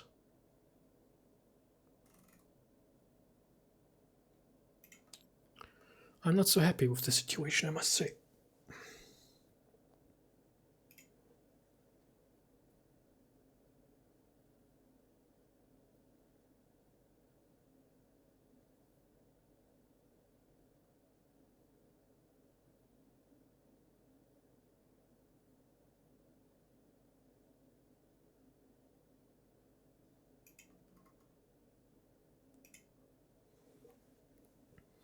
Okay, and it appears that nobody else is interested in any of the role-playing stuff I mentioned, which is perfectly fine.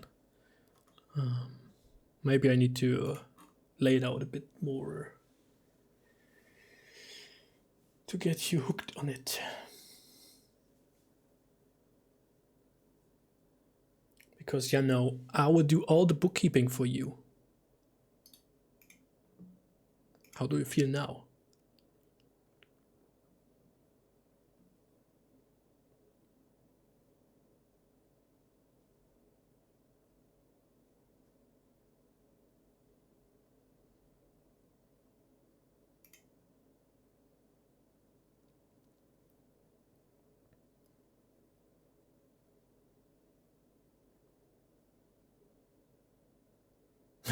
Yeah.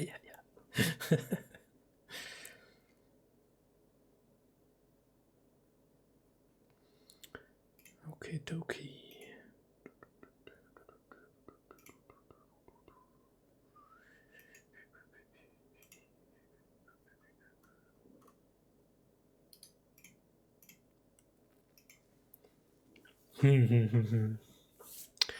Let me take another look at the screenshot.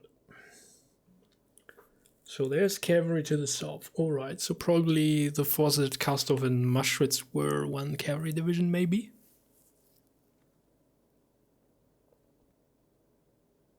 Could be. And then we see 1, 2, at least 3 infantry brigades. Can't identify what's coming up there behind the supply trains, which are moving along this road here. Oops. This road... No, that's wrong. Oh yeah, it's actually this road. Could be, if I'm not mistaken, there is another division coming up behind through Maschwitz. So that would indicate that, if that's the case at least, that we have both enemy infantry divisions here. And then it is up to Sergei to pin them down along this road. Stop them from advancing further north.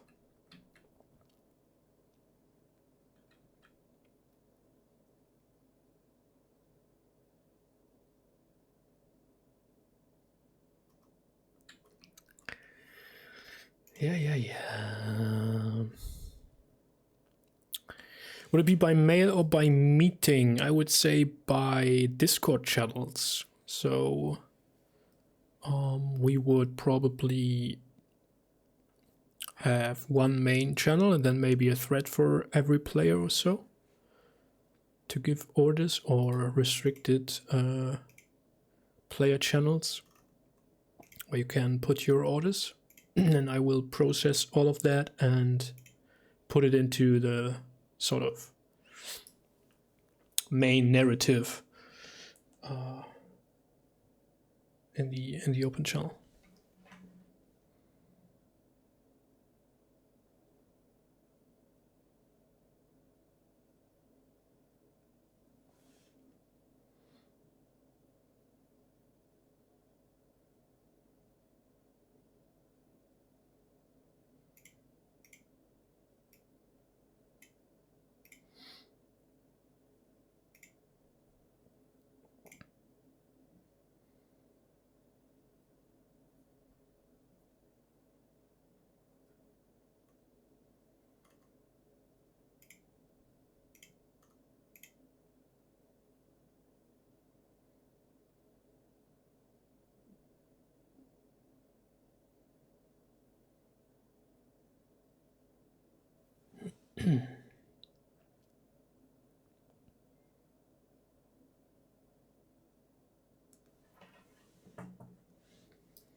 Yup.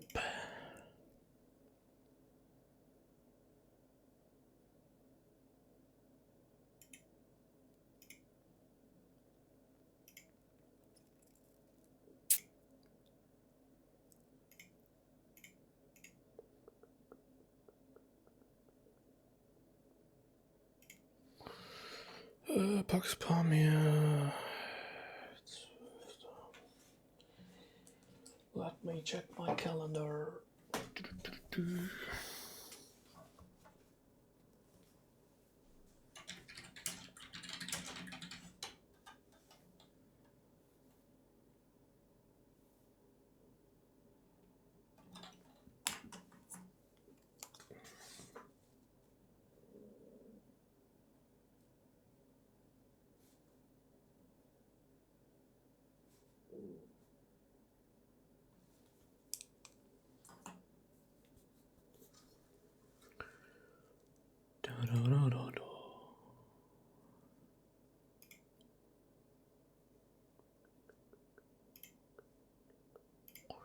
What's your impression on the battle so far? I mean, we haven't seen much combat yet, or any. I mean, it looks like there's no smoke, so I don't know if these folks, the cavalry and the infantry, did actually engage already or not. Maybe. So far, it appears everybody is marching into positions.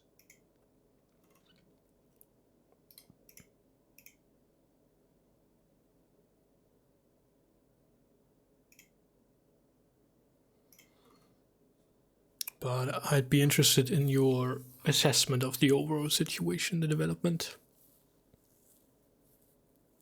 I think it really comes down to whether there is the 2nd Infantry Division marching behind these folks or not.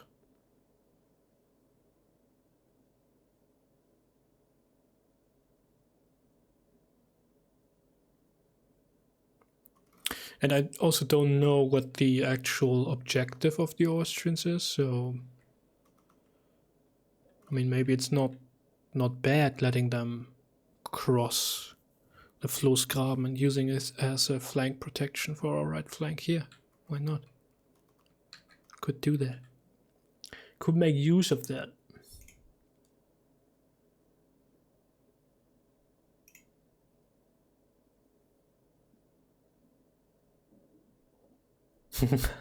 Just out for a stroll, yeah. Probably.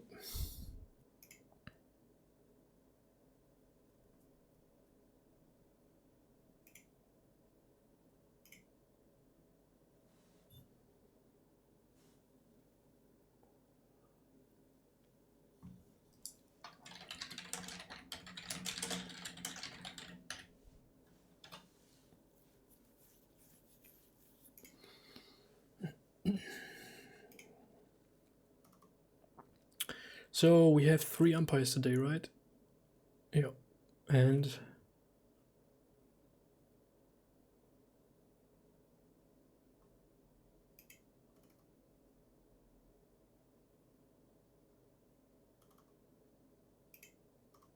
nine players total. Huh. That's why the turns take a little bit to process, but it seems to be all right.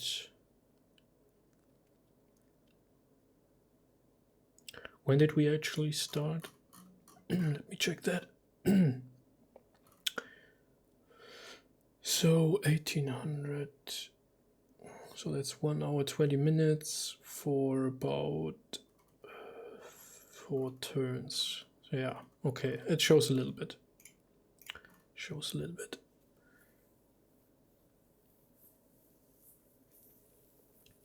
But if we are 9 players, that also means that there's probably another Austrian division somewhere. And now things become dicey with our flank here, with giving up the Floßgraben, I think.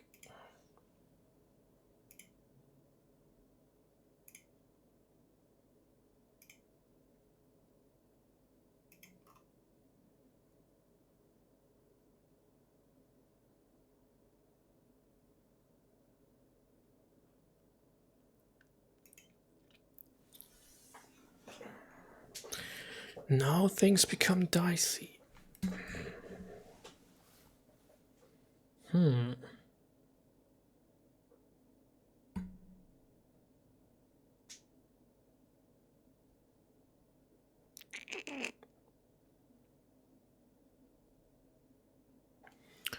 does it mean? What does it mean?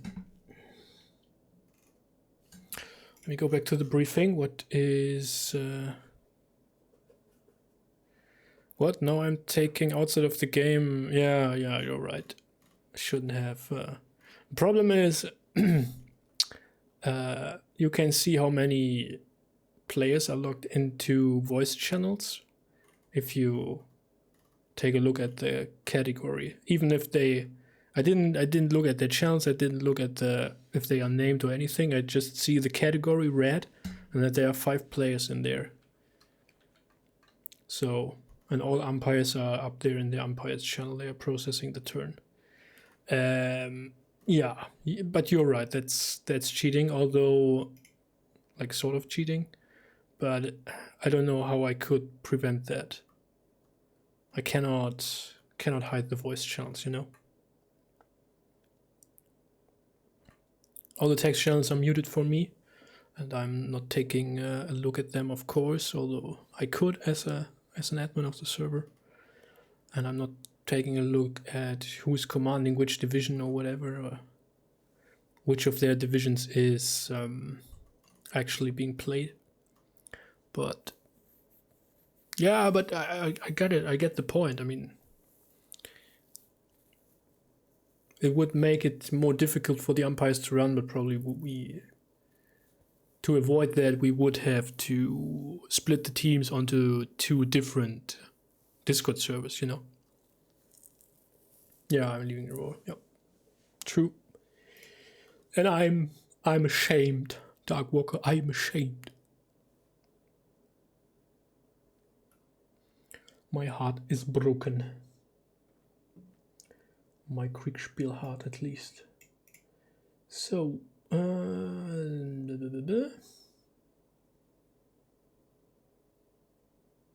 you cannot hope to cross and force them to face you, but at some point they will have to move north. And for that they will have to cross the river, which they already did. This means the Elster River here in the south and the Mühlgraben, and they crossed both. Or are at least in the process with some of their forces to cross. This morning the Austrians have, as usual, broken camp very early, started moving west. You've tried to match their movement, are confident, that's why we're moving to the west as well. And I got another report, wait a second. Now the fighting is happening here. Okay. So we are here, sorta kinda, which means I'll probably be moved to a different channel in a second. Hello, gentlemen. Hello, Jan. How's it going? You've been proactive. Yeah. Okay. Yeah, my intention was to block the 2 main bridges there, south of the Gruner Berg, and then now my division is counter-marching. The only brigade I brought was the light infantry. Okay. Okay, so what's happening in the area where you are is that as the French cavalry was withdrawing, the Austrian cavalry charged, and they engaged in a brisk skirmish that diverted the 3rd Brigade, which was heading through Verben, off to try and peel the Austrian cavalry off the tail of the Chateaux de Cheval. They had a tight engagement, and the Light Dragoons got the worst of it and are currently falling back. That put FFL in close vicinity to Peter and Jan, who are to meet each other. Now where are we? The Legere 1st Brigade that was moving through Verben has formed up west of Verben facing south, and the guy that was travelling with 3rd Brigade is currently waiting west of town on the other side of the river. Okay. You can all see a battle line facing northwest from Pearson, and you're continuing. 1st Brigade, while withdrawing, is seeing the other engagement to the west, has not driven all the way north and is still screening the Grenses. Okay, so I'll give you time to look at that and talk about that. I'll go talk to my other. Talk soon. Thank you. Okay. Sorry. One other update. You can hear artillery fire to your east and to your north. Thanks. Thanks, Justin. No problem. Yeah, I got. Okay. I assumed that would happen. I got a dispatch from Sergei that he has moved south already and is now Yeah. like sort of crossing their marching line there to Sitchen. So he's probably engaged at Löben, I think. Yeah. So yeah, I actually told him that to move to out Norndorf if he gets an understanding of the enemy moving to the northwest, and he agreed to that, and now he's moved south. So you know these things happen, and obviously then you've moved south to a certain degree as well. So I think it's just a case of trying to chew up as much of the enemy as we can in this now. And I was hoping that FFL could peel off some of his cavalry to kind of slow down whatever bounce out to the west. Oh, Justin. When most responsibilities are in one room, it makes life much easier. Sure. So we've still got time to work out our strategy, though. You're not waiting for. I know you're waiting for orders. Yeah. I'm waiting, but not urgently. Like, I understand that you had no time to talk, I think. Okay. So, yeah, and I think the die is cast to a certain degree, as in you probably best to actually bring your forces back this way and may as well concentrate your force here. You can see there's still an infantry division moving up from the south, enemy infantry. So if you can get your forces to here, you might be able to bring them in, or bring them in further north. Maybe they'll be able to come in near Sittel, where Sergei is. Yeah, that was what was my thought. From what I can see, I would probably outgun the enemy at Peissen. So yeah. Okay.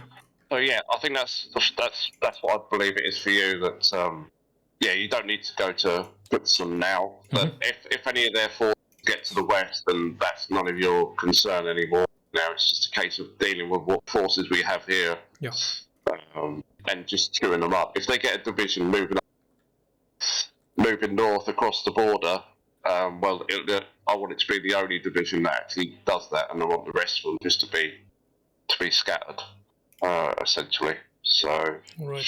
Do you need my light infantry here in any way to secure Verben, or can they? Yeah, I think so. Because I want the cavalry to try and peel off and slow down any that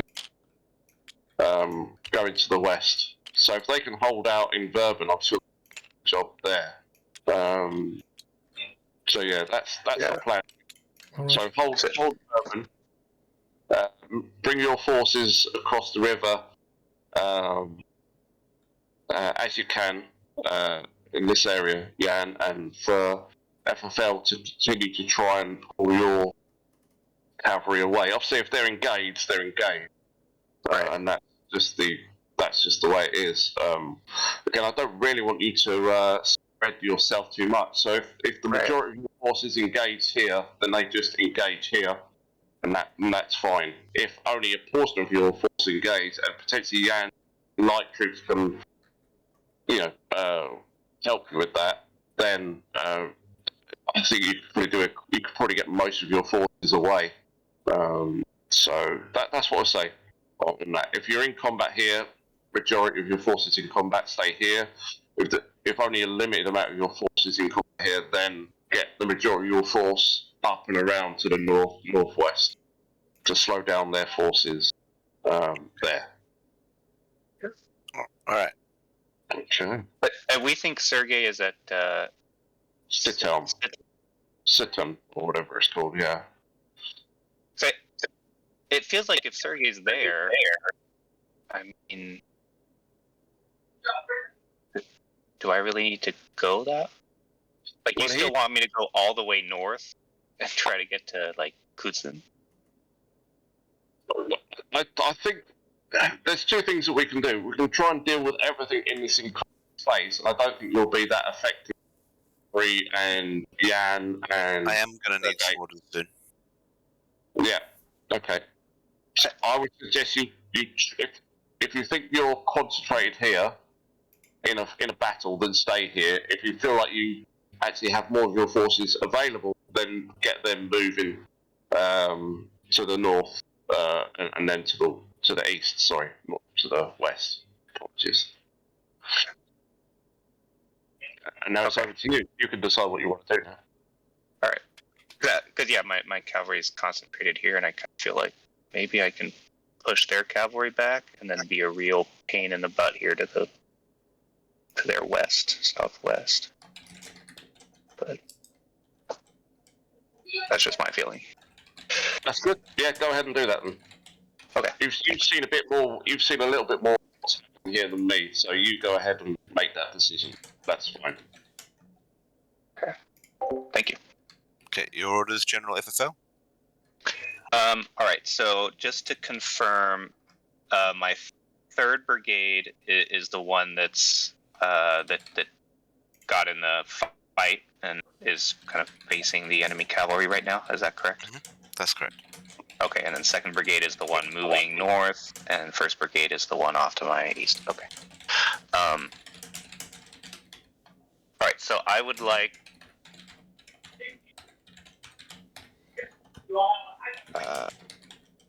3rd Brigade to basically 3rd and 2nd Brigade to redeploy in a line southwest of Verben, facing the enemy cavalry. Okay. Preparing to charge them and a single charging them. Yep. Yes. Okay. And then first Brigade to kind of fall back through Verben and kind of go west. Kind of take up a position west, kind of behind that line of 2nd and 3rd Brigade that forms. Okay. With the idea of then kind of swinging southwest eventually. Okay, so into a reserve position behind the second and third. Got it. Yes. And I believe my supply train is still just on the other side of the river. I don't. Yep, you can see it holding west of Verben. Its last orders would move into Verben, but they seem to have decided that they're close enough and self-preservation. All right, fair enough. Okay, that's my orders. Thank you.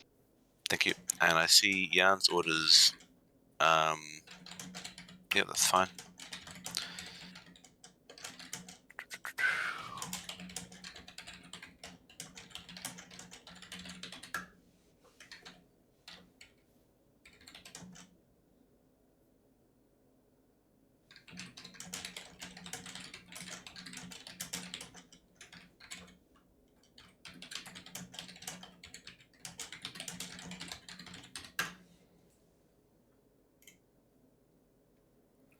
I hope the orders are clear. Yep, I'm just noting them down on the map. Yep. All right.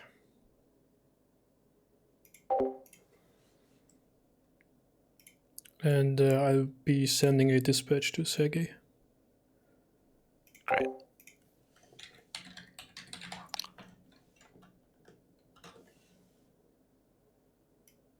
Center between both brigades. 13, 15.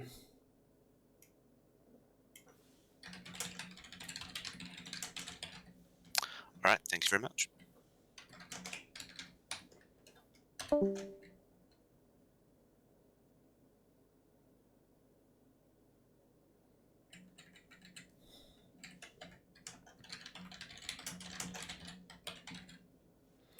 My division is counter-marching to deploy at... Oh, Jan, how far away do you think your other part of your force is? About an hour away? No, they should be around the Monarchenhügel, somewhere there on the main road to the east. That would be half an hour maybe to get into Zitteln. Yeah. And with the enemy division, probably 15 minutes to half an hour away from getting into the battle proper here. So I guess it's a little bit of a delay. I guess it depends on where that other division goes. Whether it goes round to the right flank of its division that's there at Pifeson, that might cause us a bit of a problem. I guess we'd have to press a lot harder in this area, but we'll see. I mean, already the fact that we are now fighting with the river in our backs is a bit problematic, but Yeah. anyway. Yeah.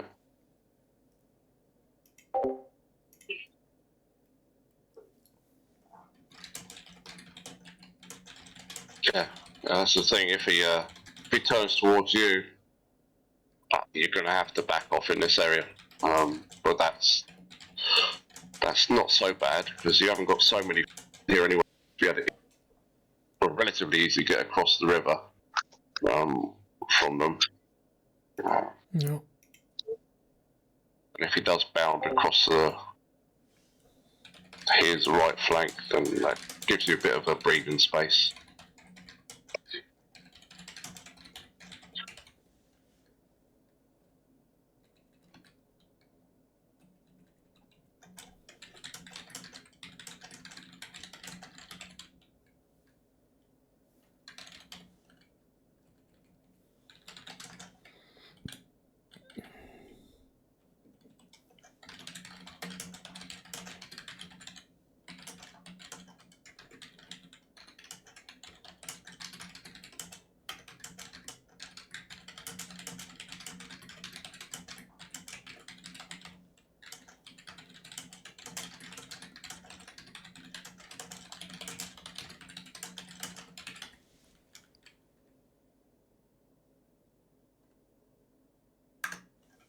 Wondering if we can, because it seems that they have one division set up there in Five-Dorf. What is it?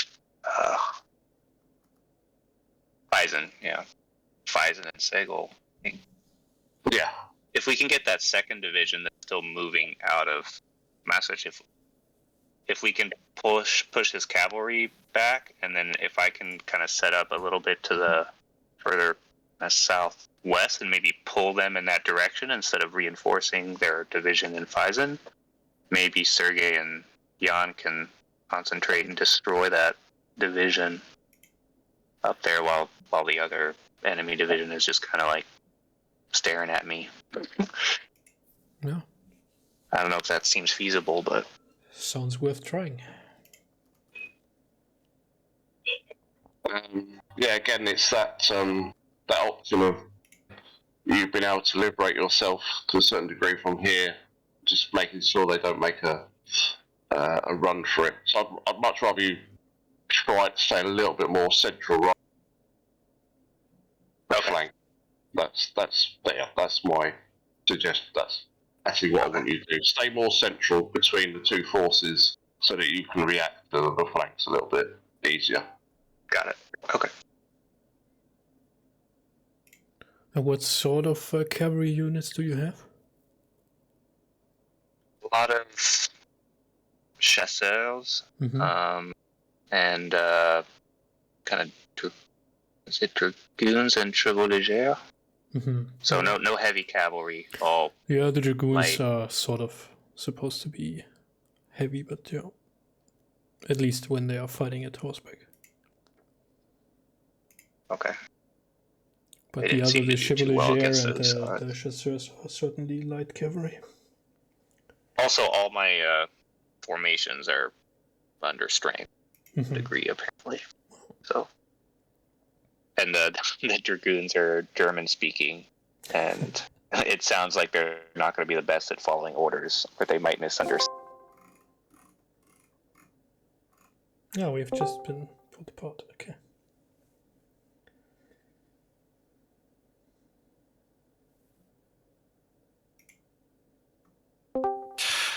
Hello. Hello. I'm just going to give you a short inter-turn decision because you arrive at Zitteln, and there's lots of supply trains there, but not Sergei.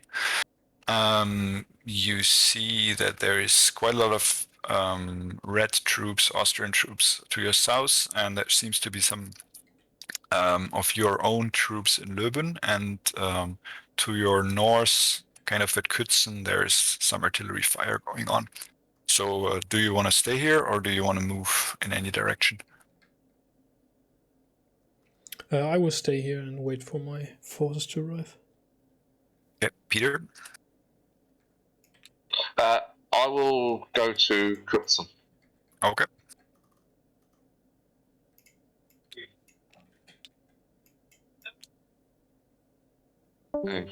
Artillery fire at Kützen, that's... Huh. Yeah, I get the feeling that Sergei has just span an arrow around with a pen on his table and decided, oh, I'm going to go in that direction with that troop, that direction with that troop, and that direction with that. Yeah, also interesting. What does it mean? Do we have another division there on our far left, or is that maybe some cavalry? Or Yeah, I'm presuming that he's probably at Leuven. So yeah, I'll go to Kutzen just to give a general's eye on that that position.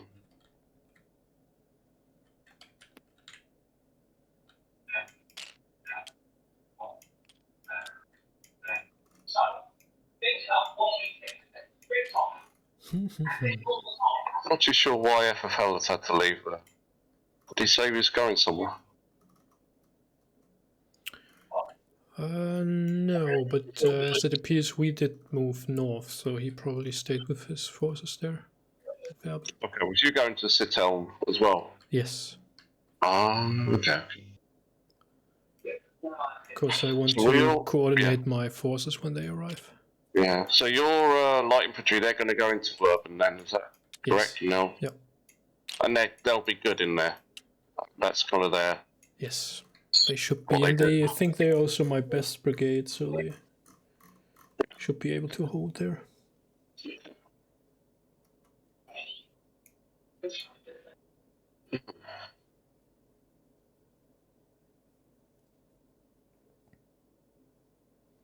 yeah, I guess if you're going to hold in Satel, that'll give us a good central general's eye of the battlefield. And yeah, I'll go on the northern flank of our group and that.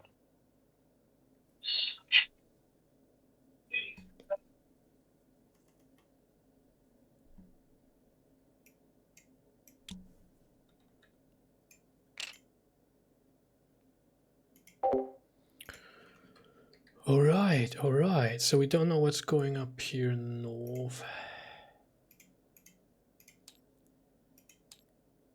Maybe more enemy forces, maybe cavalry. Because how much cavalry did we see down here? Only 4 squadrons. That could mean that they also split their cavalry division, if they had one. Just assuming here right now. That they sent the other half or another regiment of cavalry to the north. And that they are currently engaged by Sergei's artillery at Kützen.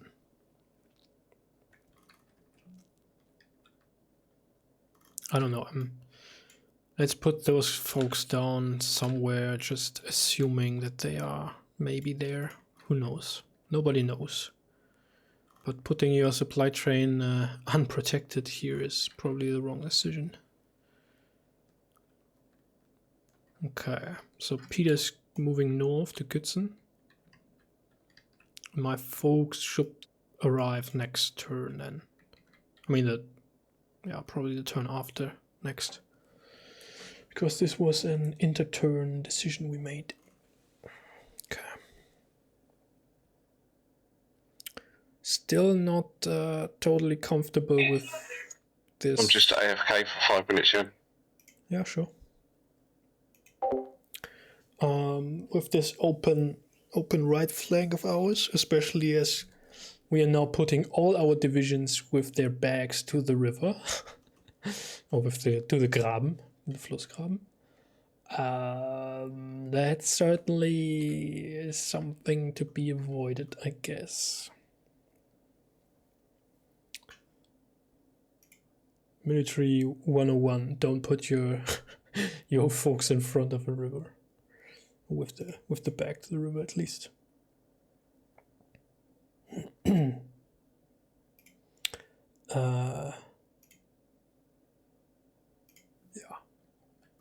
Would have been better to defend from the other side, obviously. But there's no cover there. That's the problem, you know. Open space. And we need to support. I mean, that's why we are pushing in here. We need to support Sergei, because we don't know what's going on there. We need to prevent the enemy from moving north in the direction of Leipzig.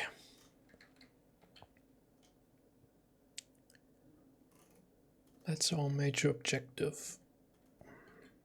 I'm also a bit sad to leave my light infantry behind, although they are certainly well suited to fight or defend this town. But I would have preferred to set up a proper mixed division formation of attack to attack Peissen. But again, as in every other Kriegsspiel before, won't happen because we need to cover so much ground. I don't know if maybe that's a wrong decision, but it comes naturally, you know. You want to secure as much ground as you can.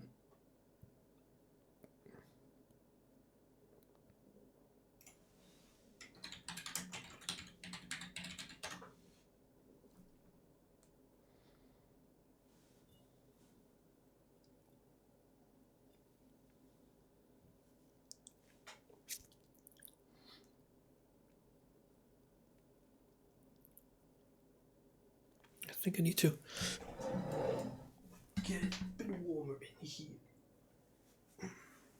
Just a slight bit.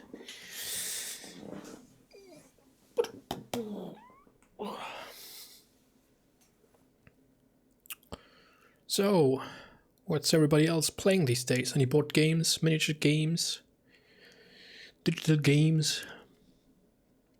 Anything that popped up in particular that you liked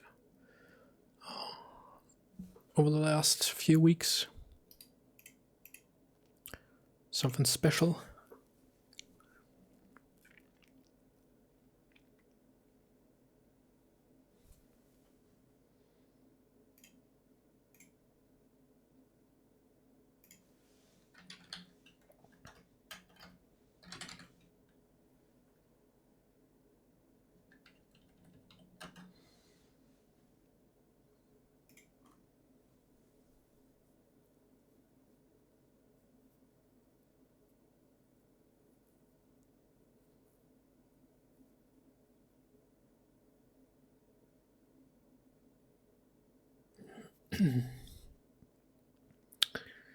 I've recently played the Pax Pamir the first time via Tabletop Simulator. Don't know if Generalbutterblümchen is still here. He played as well in that session. We need to finish that. But I must say I liked it quite a lot. I have heard, or had heard before, that it was a great game. I mean, all Cold Valley designs are very interesting and insightful and grant or provide very interesting, uncommon perspectives on difficult or sensitive topics, or underrepresented topics. And I like it. It's such a dynamic and quick playing game, and there's so much to take into account, and allegiances changing like every second and all that. That's interesting. I like it. And I think it also has a solo bot, so maybe I'll do at some point, if ever I do board game videos for my channel again, I might do a solo session of Pax Pamir maybe. I've also now ordered Pax Emancipation, which is about the abolition of slavery worldwide. Not by Cold War though, but I also heard good things about that one. Yeah, and other than that, I have a number of board games I want to check. If you've seen my post on my Discord server, the picture of my new board game shelf, or on my Twitter, some of them are unplayed, obviously, and there's a number of those I really want to make videos on, but it takes even more preparation and time and editing time as well to make these videos of board games, and I do hardly find the time to record anything for my YouTube channel anyway. So okay, let's take a look. Oh good lord,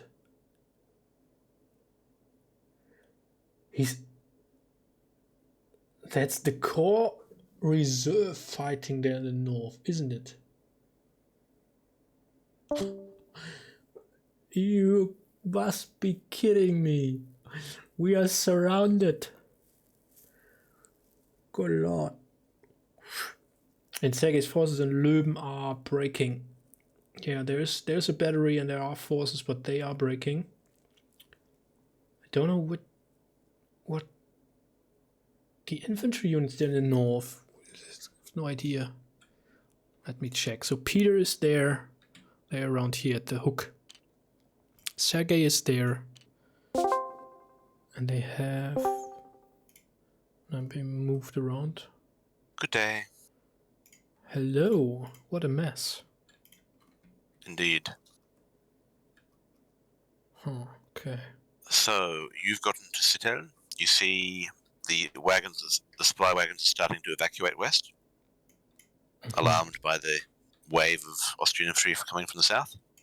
Yep. You see the French defenders in Löwen appear to be breaking, being Yep. overrun and smashed by flanking fire and artillery.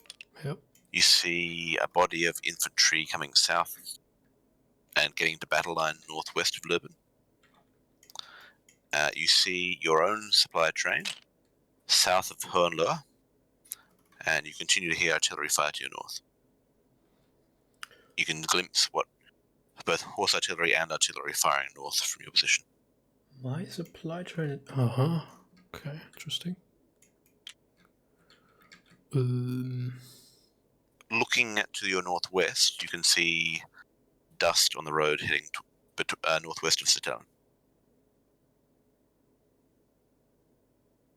To the northwest, And the guns there in the north, these are the reserve guns, right, from the Corps Command. And Sorry? I'm trying to identify the infantry there at Tessau. Is that one of mine? 1, 2, 3, 4. No, probably not. 5. That should be 4th Brigade, probably. Yes, the infantry at Tessau appears to be part of Sergio's division. Okay. Okay, and I see you just received a cavalry charge of couriers.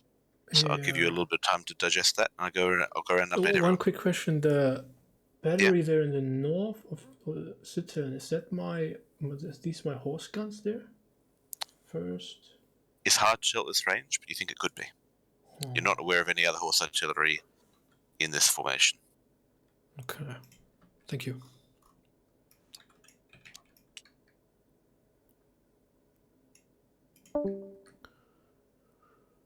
So, as it appears, the infantry and all these folks have advanced further than we thought.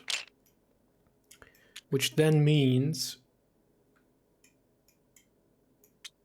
that's the reason why they are not in Zittern with me, but they are further on the main road.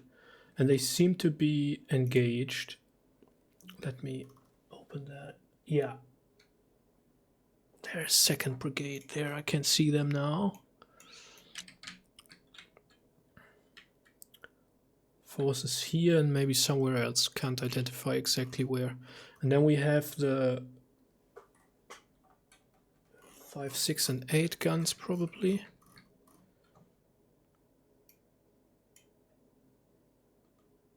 Although 5, 6, and 8 wouldn't make any sense, would it? So probably 6, 7, 8 should be the reserve core guns. Ah, come on.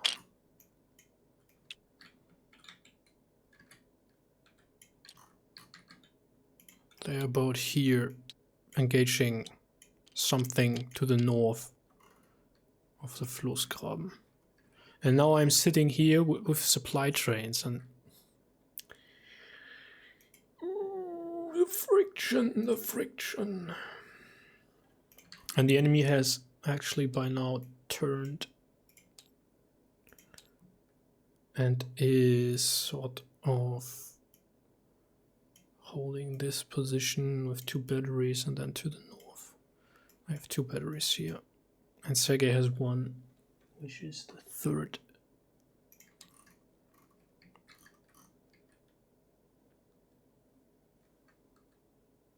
Wait, what? That cannot be. 3rd is mine. Or is it? Oh no, that's this. Okay, got it. But this line is completely breaking already. The men are running. The men are wavering. The men are running from the battlefield, my lord. A shameful display. My rear was attacked by enemy cavalry at Kützenhohenlohe. I sent 5th Brigade to intervene. My 4th Brigade... From Sergei, 7 infantry blocks south of Löben. And my artillery is shooting the enemy cavalry to the north. I will stay with it to the west of Kützen with 1 regiment of the... So that's probably a battalion of the 5th Brigade. I send 1 regiment back south. Huh, okay. Good day. Hello. Well, I need to get the horse battery can stay engaged there, but I need to get my other batteries and especially my infantry down here to Zittern immediately. Mm-hmm. So you're ordering what? Your 2nd and 3rd brigades down here, or your 1st as well, or just 2nd and 3rd at this point? No, 1st stays in Werben, and then 3rd Can't really tell. Let me say, for now, 3rd Brigade and 1st and 2nd Battery to Zittlin. Okay, Great, thank you. no problem.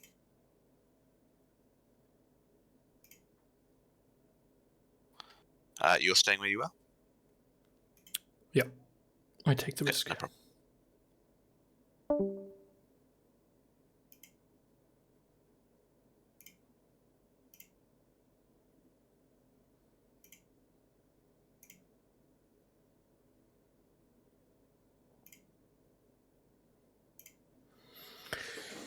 Okay, that is unfortunate.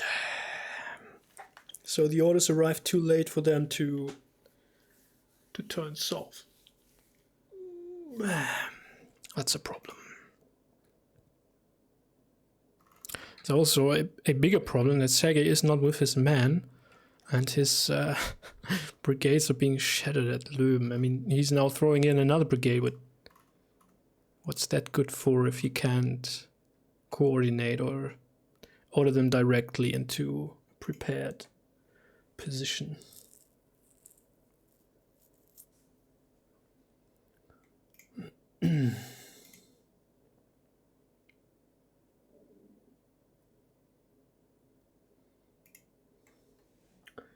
What do we have here? What's that?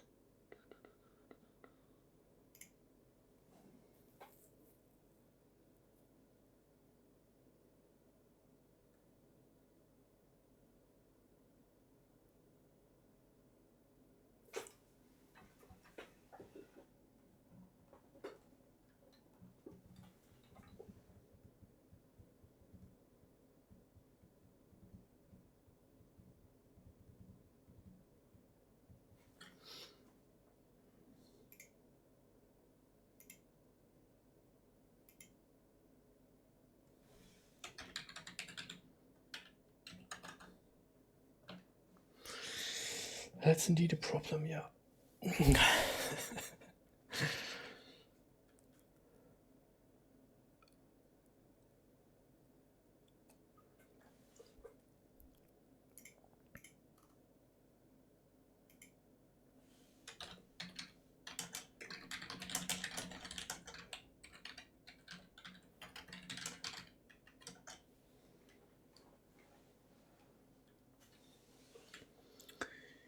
I can't see this right now from here.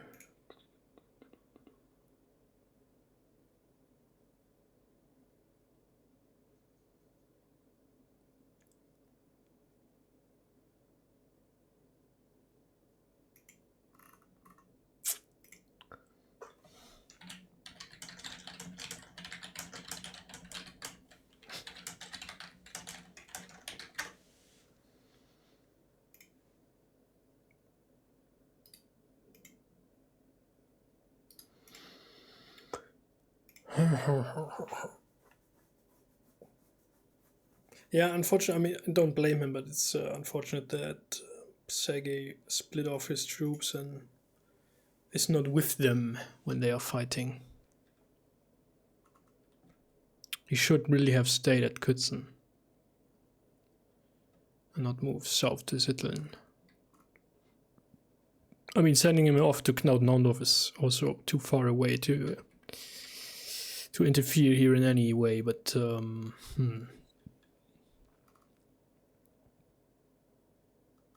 However, as the enemy is adjusting battle line to the north, that should possibly mean that FFL should be able to push on to this formation on the next, the 2nd Infantry Division that's coming up.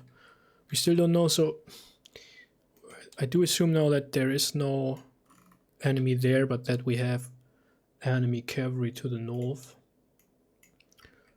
Although I don't know what they are doing there. Why aren't they pushing into this gap, into the breaking brigades? That would be a juicy target for them.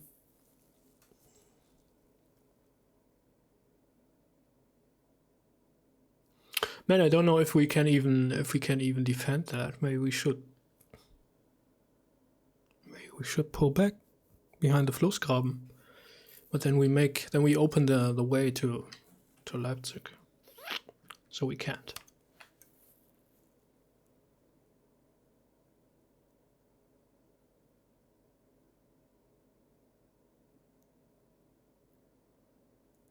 Next thing, can I pull out the light infantry out of Werben to attack the enemy flank? Or can the cavalry come up to support my rear there? I have to run away, I guess, next turn. If the enemy general, he's right there in the thick of it, but if he can see my position here with the supply trains, corps supply, and then 2nd Division supply trains, he could send one of his brigade off to hunt me down, and they would reach me in a turn. Easy peasy.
I'm getting more and more uncomfortable with the overall situation. I also don't understand why the infantry would get involved here. I mean,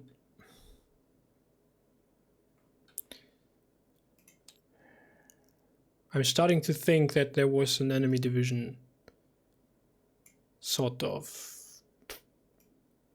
moving this way, and it's now engaged here and here.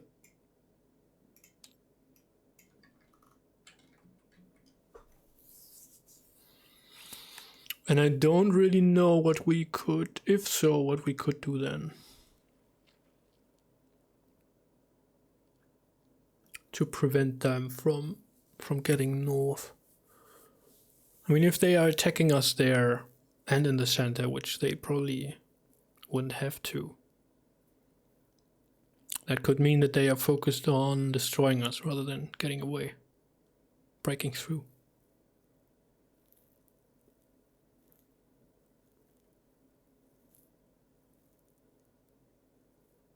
Lose, yeah. I mean, if that's true, then the only way I can see is that to pull back to the west of the Flussgraben. And then, I don't know, try to get north and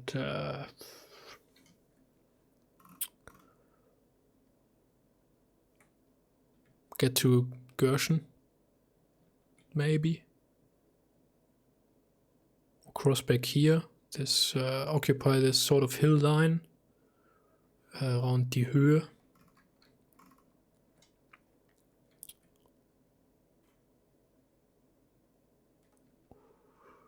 He had cavalry there, but why would like 6 batteries, I assume 1st and 2nd are also firing here, because I can't see them. Why would 6 batteries on their own open fire onto just some cavalry there? Doesn't make a lot of sense to me. Gute have a nice weekend, nice evening, nice Sunday tomorrow.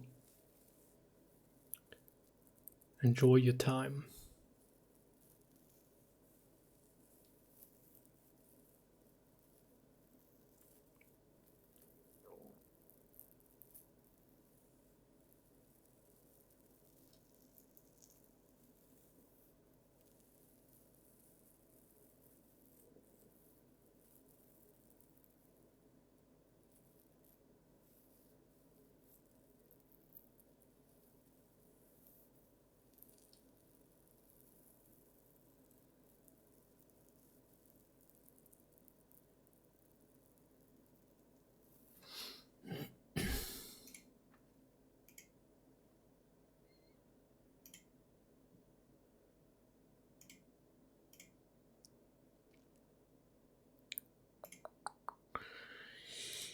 Ah.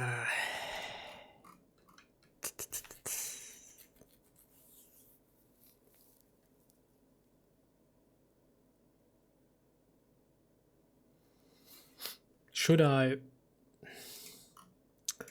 move up to talk to Peter directly? Peter and Sergey?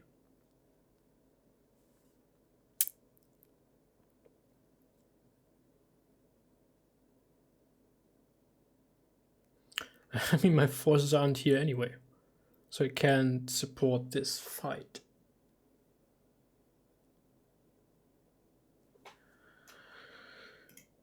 Let me see. What did he say? Ah, so that's not the 5th here. Yeah. So engaged here is the 4th. And they are sort of spread into a thin line. Whoops.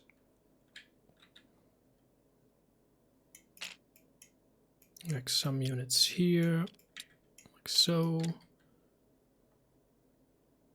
One breaking already. One here. And I don't know where the remaining one is. Doesn't matter. Then 5th brigade is coming up. And they are forming a line there. And with some battalions coming up this road.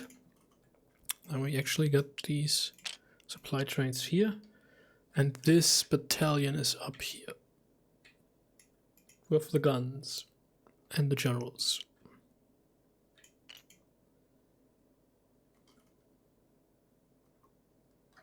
And I have no idea where 3rd brigade is. I assume them to be there.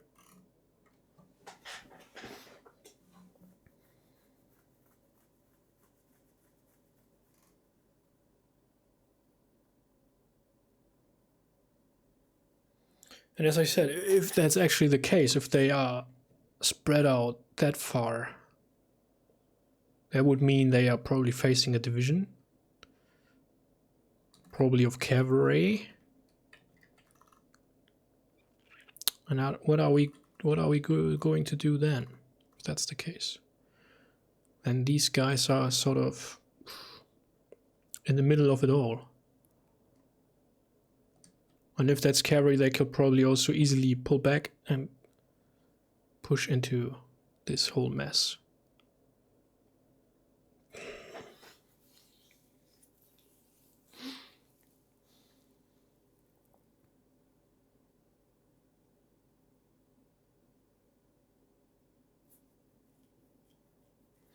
I send a dispatch to Pierre.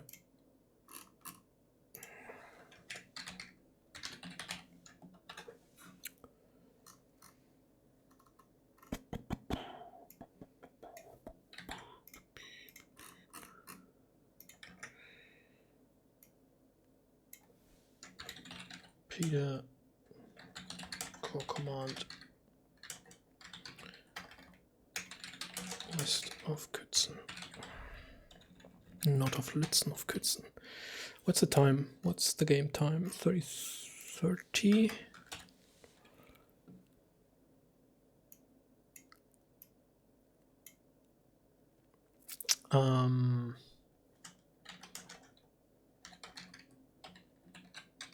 My infantry and artillery seems to be engaged at your position. And overlooking the evacuation of supply trains from Zittern, the enemy division at Python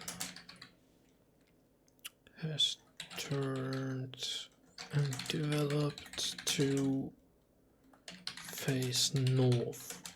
It is breaking 4th Brigade. 5th Brigade is now feeding into the fray as well, but uncoordinated.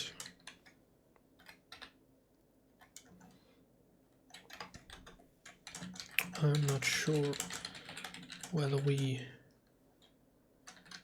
can hold this position. If threatened,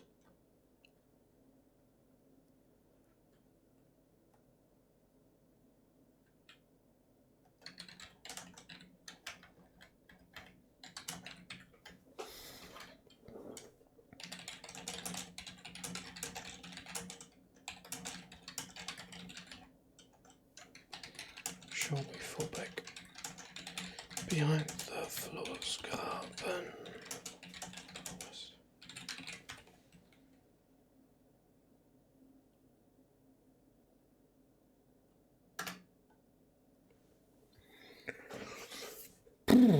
Mal sehen. Let's find out what Peter thinks about it. Maybe he will join us next round anyway, or next turn.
We will see, we will see.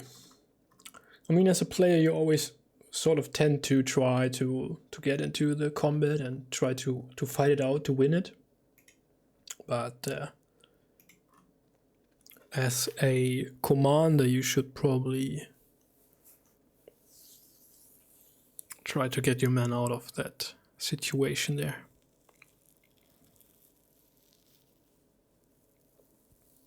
It's not worth it.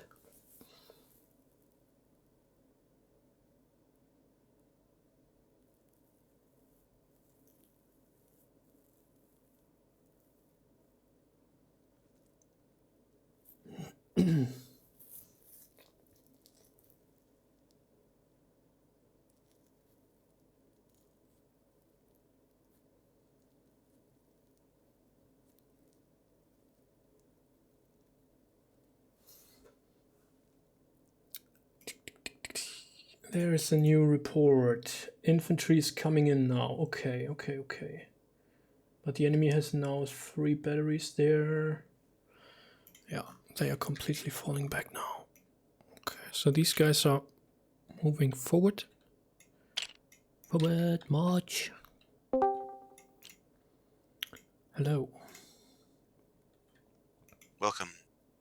So, overwhelmed by your towering reputation, it seems the Austrians have backed away from Cittal. The supply wagons have made it across, and you can now see your 2nd Brigade crossing the bridge, heading into Cittal, with the artillery behind.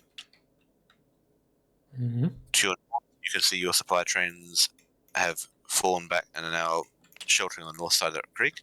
Your 3rd Brigade, the Leibgarde, are moving south towards Cittal.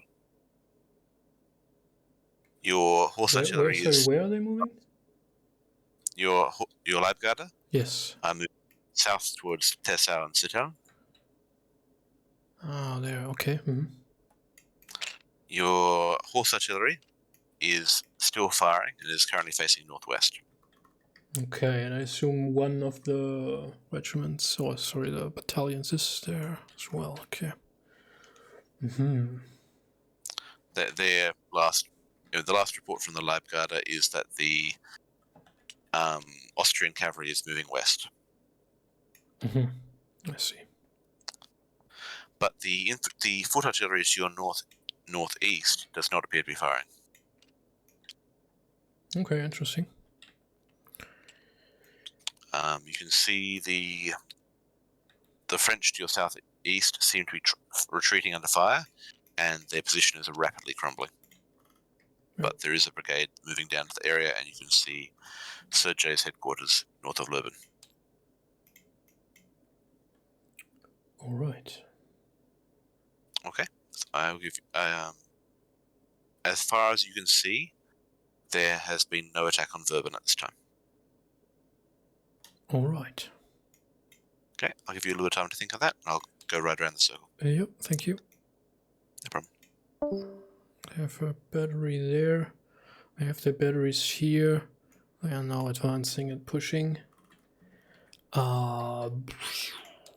don't know what's going on here in the south. Probably cavalry engagements. I need to send a dispatch to FFL. I need to know where he's moving. So that means these guys have now stopped firing to the north as the enemy cavalry is moving to the west. That means our supply wagons are potentially threatened. The enemy cavalry is getting in behind us. Could be a classical Sam Miller move, I must say. But one brigade crumbled away already here.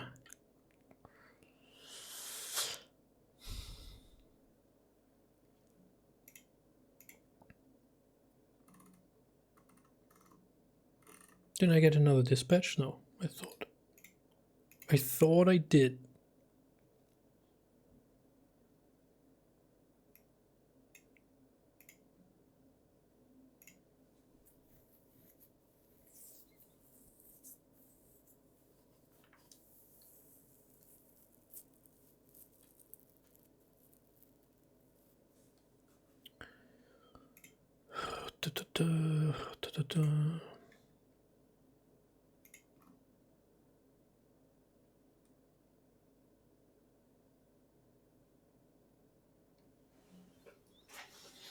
So now the enemy has pulled back. I don't know why that is the case. I mean, there's the town in between. They can only see that we pulled out the supply wagons, but not that our forces are coming. I assume maybe from down here. Yeah, not really. Good day, General. Hello. Any orders at this time? No, I think we stick with the orders as given. So deploy my guys there in front of Sittlen to the east. Okay, point in front of Sittlen. Got it. Grand battery or separated battery? Grand battery in the center, yeah. Okay, no problem. Thank you. Not a problem, thank you. And just a note on Justin, who is my umpire today. He's from Australia, so it's by now it should be 5 o'clock in the morning for him. I think 4 or 5. So should be almost 5:30 in the morning. Well, he's committed, you know. So Peter is at Kützen, enemy report. We have cavalry north with the known 2 infantry division at Piesen and enemy at Werben. Sergei has split his force between Kützen and Leuben. Central retreat forces outgunned. Ordered him to retreat back to Kützen. Our big guns are at Kützen, so I suggest you try to move your... What? You try to move your move as close to them as possible. Why should I move my move? Close to the guns. The guns. But if there's cavalry, I should probably try to get my horse guns out. Shouldn't I? Even if they can get off canister against the enemy cavalry, they will be overrun. Because they can only shoot that often. They don't have infantry support.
Yeah, so Peter will now have received my dispatch. If I write another one that the enemy is now pulled back again, and that I'm getting into position, I don't know if that helps. I mean, deploying there east of Zittern in mixed formations with the Grand Battery in the center, that will certainly help the guys, the brigades of Sergei falling back north to Kützen. So maybe it's all right to push my forces into there. I'm now wondering about the light infantry, and as I said, I should send a dispatcher to our Cav commander. Dispatch to FFL Cavalry Division. I don't know where he is. Somewhere to the south. I am at Zittern. And it is by now 13:45.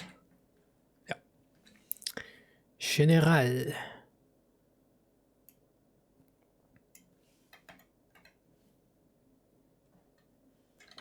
Do you have information about the situation at Verben?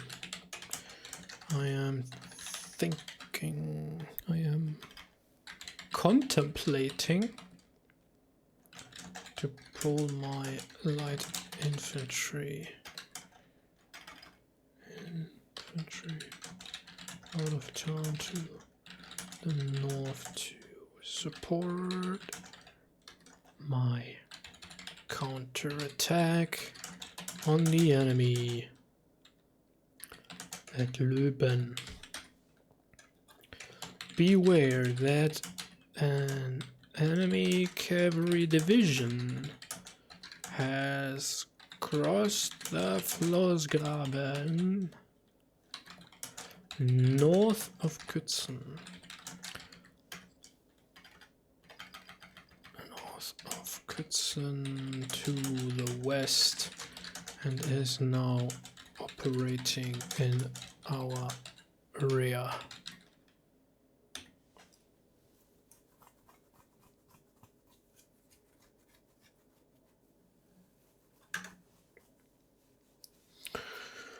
Whew.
Yeah. I'm waiting for a response from Peter. If he does respond.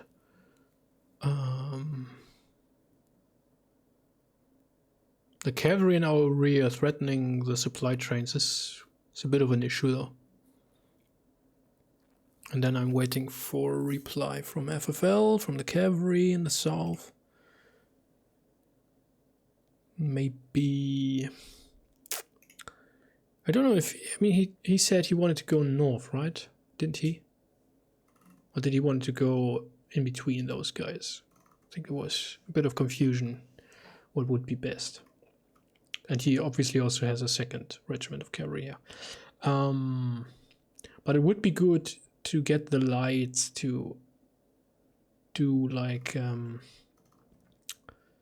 sort of a distraction attack on the enemy left flank at Peissen. So to allow to fix these troops and then allow a counterattack on the flank of the line at Löben once my division is in position here. The line infantry and the artillery. Next turn I will give an order for the horse guns to retire, though. For now, probably to protect the supply.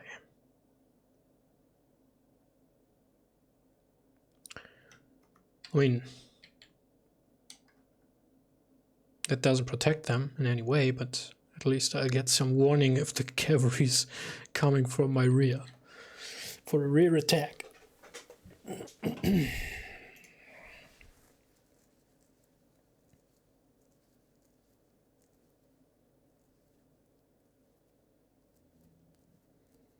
And I see a few new folks in the chat. Welcome, guys and gals and everybody else.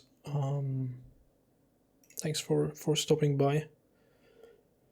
If you want to learn more about Kriegsspiel, go to kriegsspiel.org. There's a link to our Discord server of the International Kriegsspiel Society. If you got any questions, feel free to put them in the chat here or over on the server. We got a bunch of very helpful, friendly folks who are eager to help you out and show you the ropes, as one says.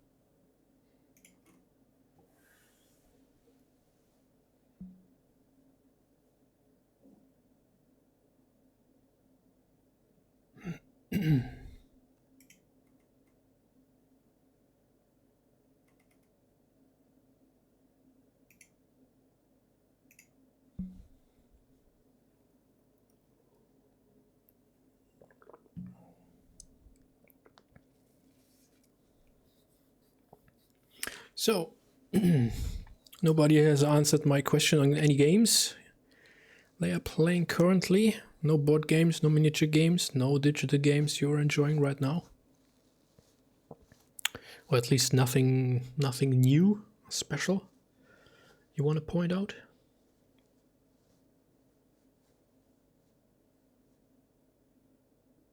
I'm always eager to learn about games I didn't know about that have some special mechanics or a new take on the mechanic, a new twist, or some interesting representation of history. So feel free to put them in the chat. Let me know what you've been playing recently.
Yep. Oh, and I also need to. Oh, I have so many games on my pile of shame. Thinking about digital games now. I mean, there's a whole category on my Steam library with, I don't know, 30 games or so I really want to play. Which one was I thinking about now? Okay, Combat Mission. I wanted to really dig into Combat Mission Cold War. I have only played a tutorial scenario. That's all. Really want to get into it and play some play-by-email games. I don't know, Buddha if you're still there. Think you have it, that one as well? Do you want to play a game? And by the way, what about our Tiller sessions? Are they... Do I need to do anything? Did you send me a safe bag? And what about the other game, the bigger session? That's up to you, folks. Ninja did send you the save, and we are waiting eagerly. A love-hate relationship, yeah, I can see that. I haven't played... I mean, I have played a little bit into, what's that called, Shock Force 2, but yeah, I don't like the setting too much. But Cold War was really something I wanted to get into, as I have recently discovered some sort of interest in that. Well, not really interest, but I think it's, for me at least, a fresh scenario compared to World War II, World War II, World War II. And then the other stuff I normally do enjoy, which is like Napoleonics and that, 7 Years' War and so on. So that's a semi-modern scenario, which I enjoy. Also with Red Storm and that stuff. Maybe we should play a session of Red Storm, Operations Flashpoint. I really enjoyed that. Played a game against Nikki. But yeah, if I see that correctly here, Ninja has posted on 20th of January. By now we have April. We are waiting for your turn, gentlemen. Don't know if that's on you or on the Duke. Who knows? And I don't know. I'm not sure on our session. That's probably on me, right? If so, I'm ashamed, of course. Scroll. Must have been a while.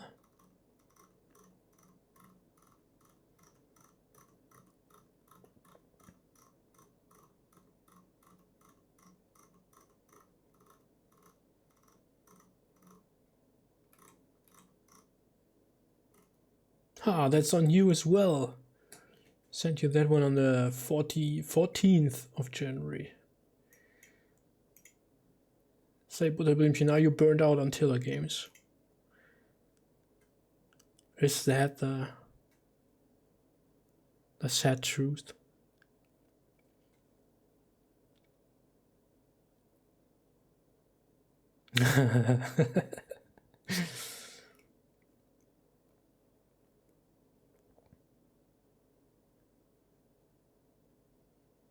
No worries.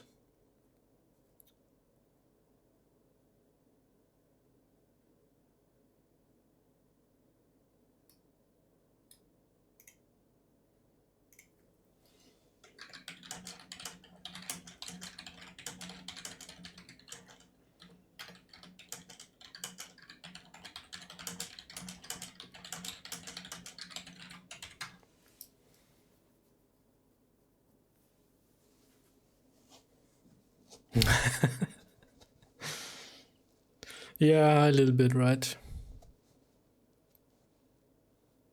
Yeah. Although it's a pretty interesting situation, I think. At least in the Castiglione game, I don't think the other one we can't really tell, but quite a bloody game for me again. I don't know. We don't have to finish that.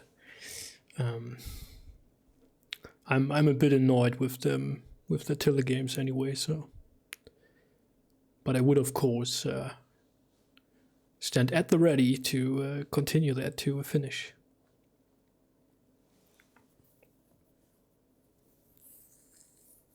I think it's only strategically, tactically, not in game terms, victory point terms. There is a new report. Okay, so the enemy has now pulled back. Hello. Good day, sir. So I see the folks have formed line. Yes, they've pushed through Leuven. But it looks like the 4th got clear, and the 5th Brigade of Sergei's division is now facing them.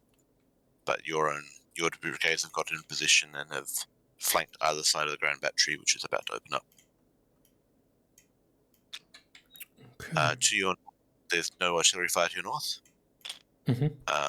You can see that the reserve battery under Peter is facing east, and that there are broken French regiments in what is this thing called? In Grenskirche. Yeah. Yeah. Okay. To your south, you can see smoke rising from Verben, and you can hear artillery to your south. Ooh, really? I was thinking about pulling the, the light infantry out. Okay. Interesting. Okay, I think if they are under artillery fire there and the town is on fire, then we pull them out to the west, cross the river, move them north to Zittern. To where, sorry? To Zittern, so that they cross the river and then move on the western bank and then cross back east to my position. Oh, Zittern, yours. Yep, gotcha. Yep. My horse battery, I want to relocate to the supply trains of 2nd Division and Corps to protect them to the west. Okay. And quick look on my... Which side of them do you want them to deploy? West? Right. Are they worried about a threat to the east or west? West. Okay. Cool. I got my own... okay, my own dispatch was sent back to me. I think... I mean, other than that, I want to get my brigades into mixed formations with like assault columns and line combination. That's all for now. We focus on the enemy artillery with counter battery fire for now. Alright, no problem. And that would be it. Thank you. Thank you.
Let's see.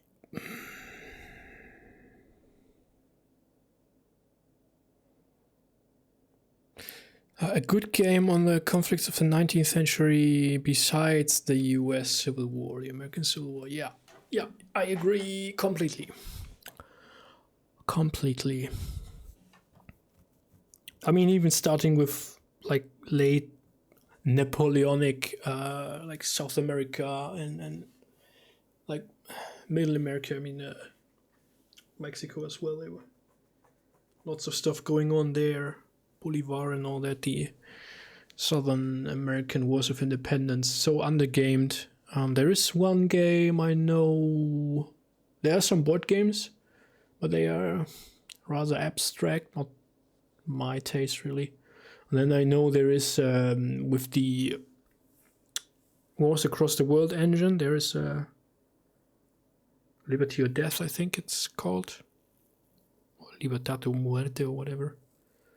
Yeah, and then all these other, yeah, you're absolutely right. The German War, Italian Wars, yeah. There are so many interesting conflicts. And I mean, most of them actually have. That's an interesting observation. For most of them, they are board games, like classical hex and counter stuff. But why aren't there digital games then?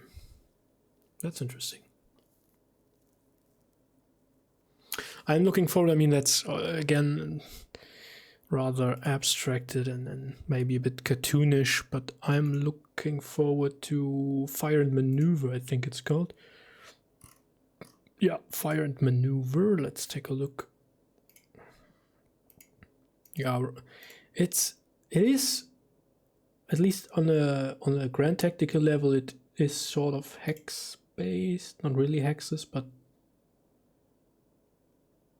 an octagon based map, and then some sort of, I don't know if there's actually tactical combat involved or not.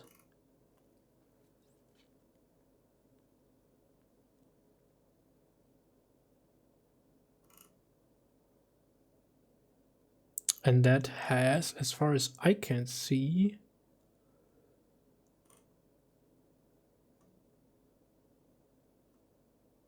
that's even developed or designed by the Armchair History team. That's why the drawings and stuff. Yeah. I remembered the type. And let's see, what do we have here? Second French Empire, the North German Confederation, British Empire, Russian Empire, Ottoman Empire, Austrian Empire, Kingdom of Italy. So, I don't know if there are actually historical conflicts depicted in this one or not. Anyway, certainly an interesting era to be gamed out in digital games as well.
Unpopular, why do you think? The hobby is British American. Yeah, but well, it is, but that's also true for the board games, isn't it? All the I mean, not all obviously, but the big majority of war games, board war games, is coming from the US and from Britain, isn't it?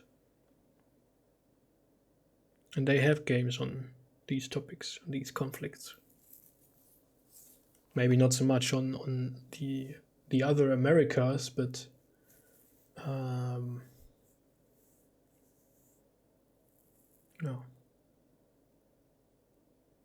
Or maybe, I don't know, maybe the games on the Italian wars are all designed by Italians, probably so, I don't know.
Yeah, but maybe we we need to design those games ourselves. Who knows?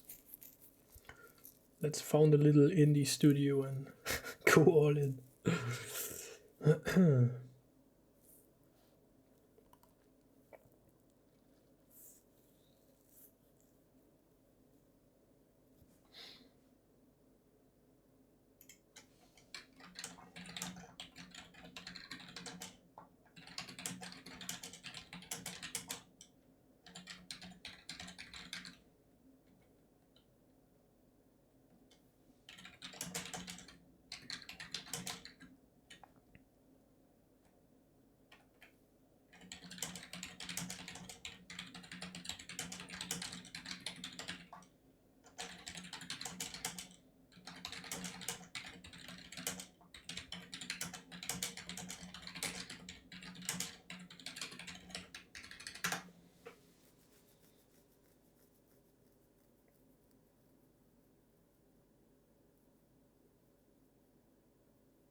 In pension.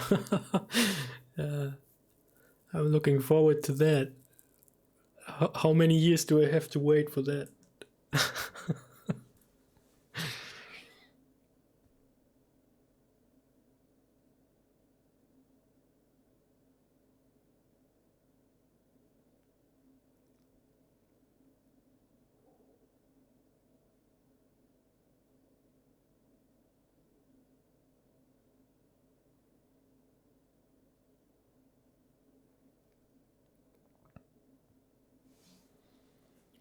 How many years do I have to wait for that?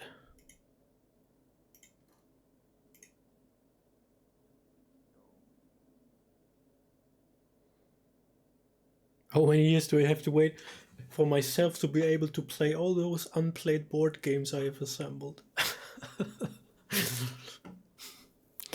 Some 40 years.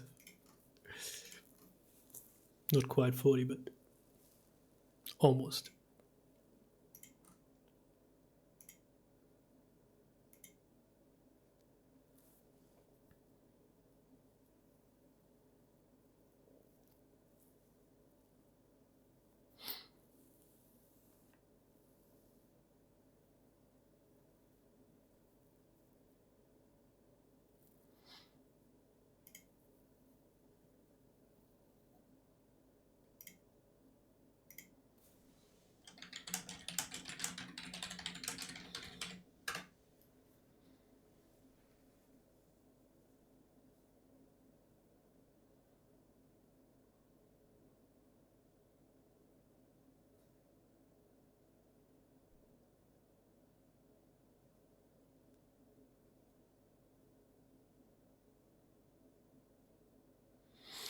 Movies play a big part in it.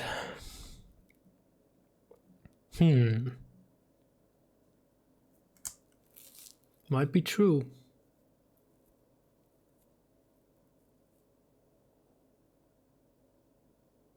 I mean, at least, yeah, probably you're right. Probably the digital games, the digital games market is more dependent on a broader appeal of their. But is that actually true though? With all the indie games we see over the years, and an increasing number of indie games, actually. Huh. I'm undecided.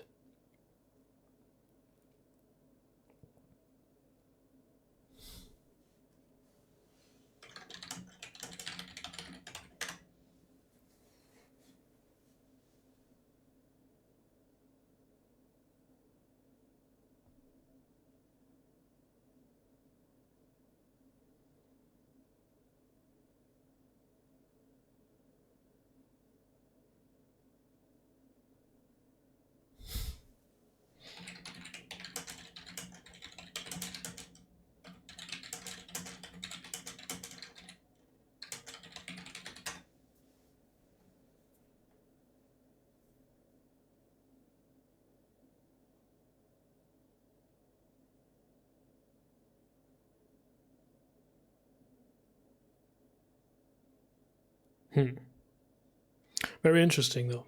Very interesting.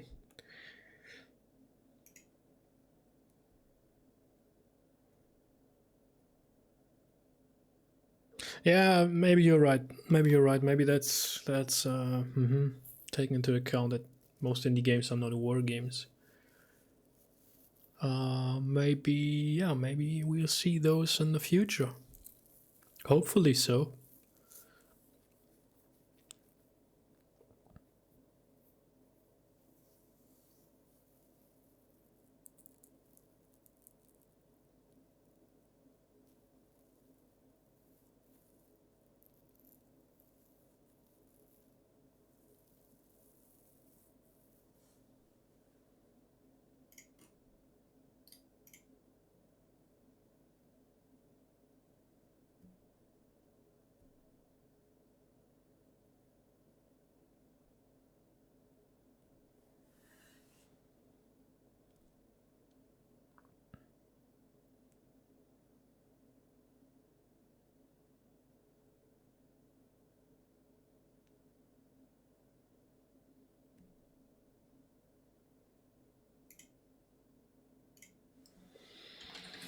The discussion on the sorry, I'm a bit put aside here. The discussion on the campaign server is getting out of hands.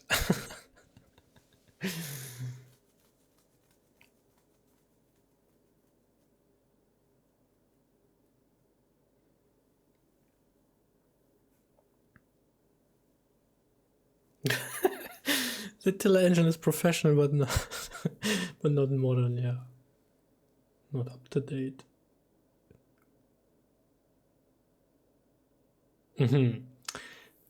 Yeah, right. That's true. Yeah, the tiller games, they would have so much potential. If only they would revamp the engine and go for more visuals and stuff. I think they could sell like warm bread.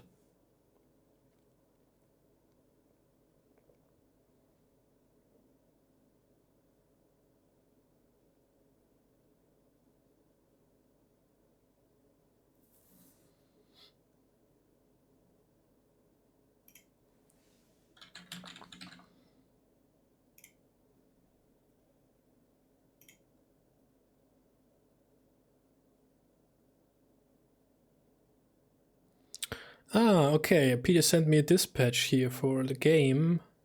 Sam Miller's cavalry is riding to the north. He will pick easy targets. All forces need to consolidate near Kutzen. Yeah, well, then bring your supply trains away.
Ah, it comes to an end.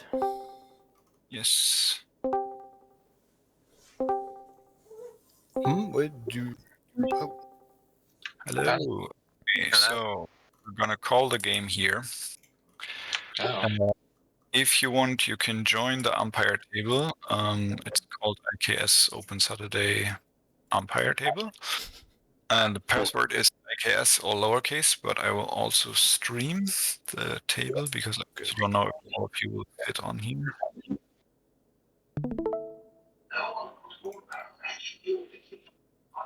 Okay, Peter, can you mute because we're getting a little bit of background noise from you? Okay. Then let me give you a little bit of an overview of what happened and what was the situation. So the Austrians were basically just bigger. Were basically marching down this road, and oops, sorry, that was a bit far. They were marching down the road and had decided to cross the river at Döhlen and Maschwitz. And they had already sent one of their divisions, which had a lot of cavalry, up to Eitra, to kind of have a bit of a securing their flank there. At the same time, the French were basically positioned with two divisions along this road, and with part of the cavalry starting in Verben and part of it being up here as kind of a scouting force, vanguard if you want. And basically what happened is that the blue cavalry kind of fought a delaying action here against the Austrian troops coming up. And at the same time, Jan had moved his division first down here to kind of guard all these bridges from possible crossings. And then once the others got under pressure, had to move his troops back to help out. And Sergei was kind of starting here, moved down here to try to stop the Austrians. And then at the same time, the end of his column was being attacked from the Austrians coming from here. And so he had was pulled in all directions, trying to defend Kützen, as well as the southern position here at Löben. And finally, the Austrian cavalry did like a huge flanking maneuver around here and ended up basically in the rear of the French.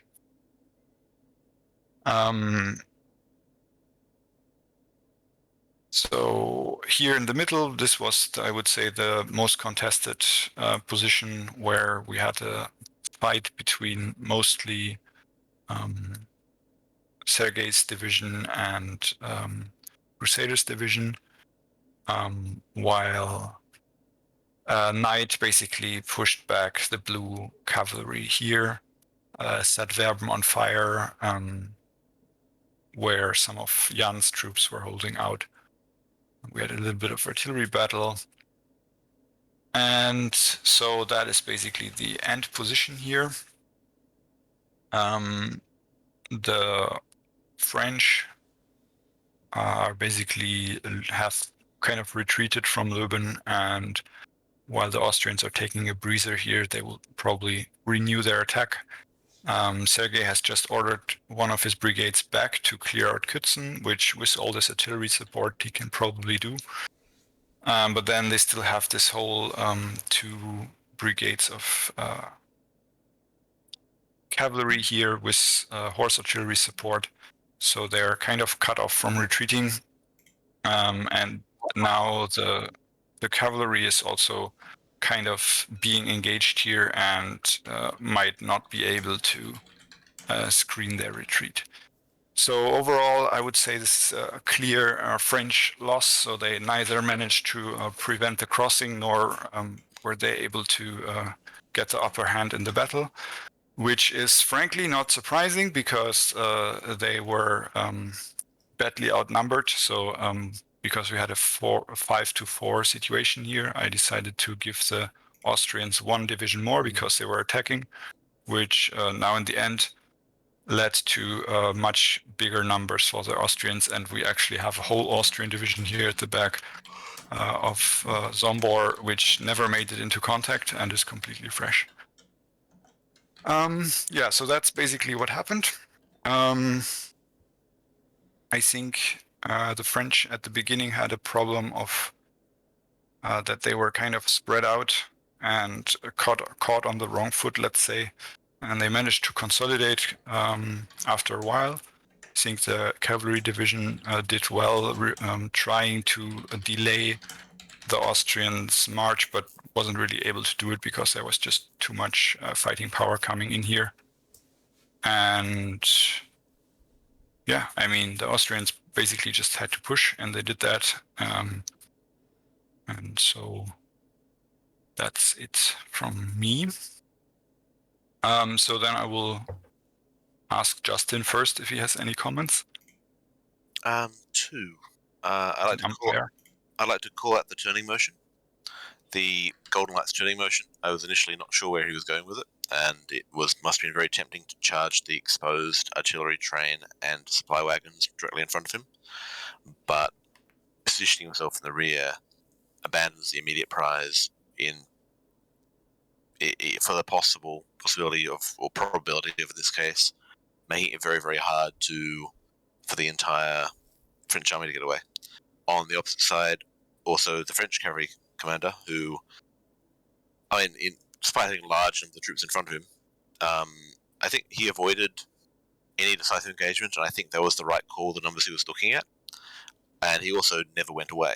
He was always hanging there, just trying to annoy them and screen them and slow them and prevent them from moving in considerable force. I mean, until right at the end, he's holding off quite a large number of Austrian troops. In fact, an endless column pouring through Maschwitz. So well done to both cavalry commanders there. Okay, and Nick, do you have any comments? Well, I would say that it's Crusader who was first in the column, in the Austrian column, and I think he did a good job because there was some French cavalry here, and he decided to screen it and to continue with his infantry in direction of Segel and Scheidens. So he could meet the Austrian coming from the north. Regarding Sam, at several occasions, he decided to take control of some units of his subordinates. By example, moving the cavalry to the south to protect the flank, or diverting some infantry to the north, because he knows that there was already friendly troops where this infantry was moving. So I think that was interesting and good. And also very interesting, the large movement of the Austrian cavalry by Golden Light. I don't know to which point. I would be interested to hear from the French what they get from this move, if they realize what he was doing, if they were disturbed by this move, or if they don't take care. That would be interesting to have their feedback. Okay, then let's start with Peter, who was the French commander-in-chief. Maybe he has some immediate thoughts on that, but also your general comments. Okay, so my immediate thoughts on that was to essentially not disregard it, but it was less of an impact on us at that present moment in time. I actually thought that was Sam Miller doing his thing of bounding around and trying to hit weak points. So I think at that point, with everything that was going on, I decided it would be probably best to consolidate, closer to the big guns. That was kind of the last thing. I think I was a little bit not let down, but things were complicated because my general strategy was for FFL to basically ascertain the direction of the enemy movement, and then my infantry divisions, would then be able to use that information to work in concert with each other. And once we ascertained they were moving to the northwest, I wanted everyone to just, rather than move down south, they would move to the west and then be in a prepared position. But unfortunately, and maybe I didn't develop the strategy enough, both forces literally moved south almost straight away, and potentially not and independent of each other. So that caused me instant problems there straight away. My infantry divisions were moving south towards the enemy from defensive positions. Anyway, we managed to do a workaround on it, but I think the loss of Sergei with his force being split between Kutsin and Lobin was the big thing. I think at this point I was possibly trying to consolidate and then trying to retreat out of there. That was going to be my next strategy, because we've basically been slapped around the face twice already, and I didn't want to get slapped a third time if I could help it. Okay. Then let's maybe hear from the other side's commander, Sam.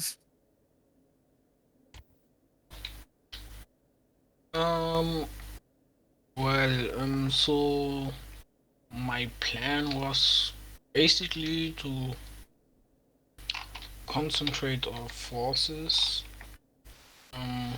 So yeah, because I had also thought about the idea of going through Pego and through here. But at that time I thought that the French would have way more forces than us, and that we had groups that are not so good as theirs. So I didn't want to get into an open battle. So what I decided was to go to Scheidungs and join up with the 2nd Brigade that was in April, so that we eventually would meet up in Kutsin and move up to the northwest. So during the battle, basically I don't really have anything to say about my commanders. They did very well, I would say. So at the last moments of the battle, I didn't have any real contact with my cavalry, so basically I think he did a really good job. I think I would have done the same thing. So, but the only thing was, since he was up there, that in the south we had not so much cavalry. But yeah. Overall, I also thought that the French would already be in defensive positions, and that they know our objective, or it didn't look like that. Yeah, and we did fight quite a lot in the middle of the battlefield. And also, why is Verben on fire? Because Knight bombarded it and it caught fire. You know, it's wooden buildings with possibly thatched roofs and stuff. So if you fire artillery in there, it will catch fire. I already thought he did the same move as I did in the Red vs. Blue campaign. Yeah, that's all from my side. Okay, then let's go down the list. Crusader, do you have any comments?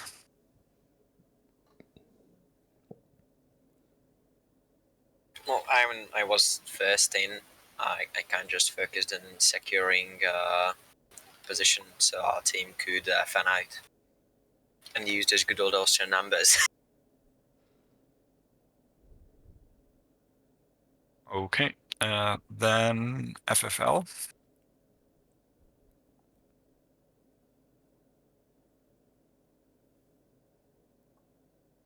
Are you there?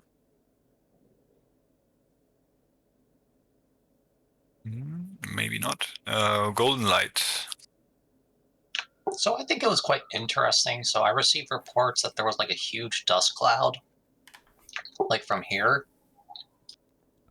So I was like, okay, maybe the enemy's main force is like over there, and our objective was to go to the northwest. So I'm like thinking, okay, so the scenario is that we're the smaller army and we're trying to flee to the northwest, and the French are trying to kill us. So my plan was to go from Ythra and try and stall their advance. But then I discovered that there was actually no enemy, and they were actually going here. So I was like thinking, like what's going on? Why the enemy's not where I thought it was? So, and then at this point, Sam Miller came over here, and then they said, okay, why did you send infantry over here? And he redirected them up here. So I was like, okay. So I decided to take a Schlorp, or whatever this is called. I saw some enemy units over here, so I was like thinking, okay. It seems like it's some artillery, and it seems like this is a good position to try and cut them off when there's... Because I didn't see any infantry over there, so I decided, okay, let's go full force and try and capture the artillery. But then when I arrived near there, they had already set up, so I was afraid to go into a walled city with all my cavalry. So instead, I decided to just go over here, and they were still in range to bombard me, so I decided to cross. After that, I wanted to go like around and then take their supplies or whatever, and see how that worked out for me. Okay, yeah, the thing with the dust cloud was a little bit of an unfortunate consequence of me cutting down the scenario to less people. So, you know, if there had been more players on the French side, there would have been actually more troops on this street where you expected them. But because I kind of cut down the French column from the back, there was not really that much there, as, you know, you can see all these troops up here that were in theory would have been there. Okay, then, yeah. Yeah, let me take a color. So I started in column with my division here, and all we knew at that point were cavalry reports about troops in Maschwitz and Karsdorf. So, as Peter said, we were waiting for intel by our cavalry, but I decided to move my division a bit up to secure these crossings and probably get a good field of fire for my artillery to cover this sector. And then, depending on the reports, either push this way into the flank or redirect to the north, which then I was ordered to move to Kützen to replace Sergei, who was supposed to move further to the east at that point in time. Turned out he was more in a position down here and engaged at Löben. So I redirected my troops, which were already counter-marching, and then took part in this skirmish with the cavalry over here to come down into the position, form an attack formation, and relieve the forces, the brigades that were falling back of Sergei's command here by a possible counterattack. That way, I think none of my troops, the light infantry and Werben maybe, I don't know, got involved in combat other than the artillery, which is having a nice duel here with the enemy artillery right now. I'm not so sure how we should have engaged it. We are in a tough spot anyway. I mean, Peter noted that the brigades of Sergei were a bit split up here, moving there and there. Then we have the river in our backs along the complete line here, and we got enemy cavalry in our rear. And I don't think there would have been much to prevent them from doing the long route around our flank, even if Sergei would have moved in this direction. I mean, there's so much space to cover for him with 2 brigades that the cavalry could easily evade them and go around, whether to the far west or just to the north behind us. So I'm not so sure what would have been the better way to approach the situation. Yeah.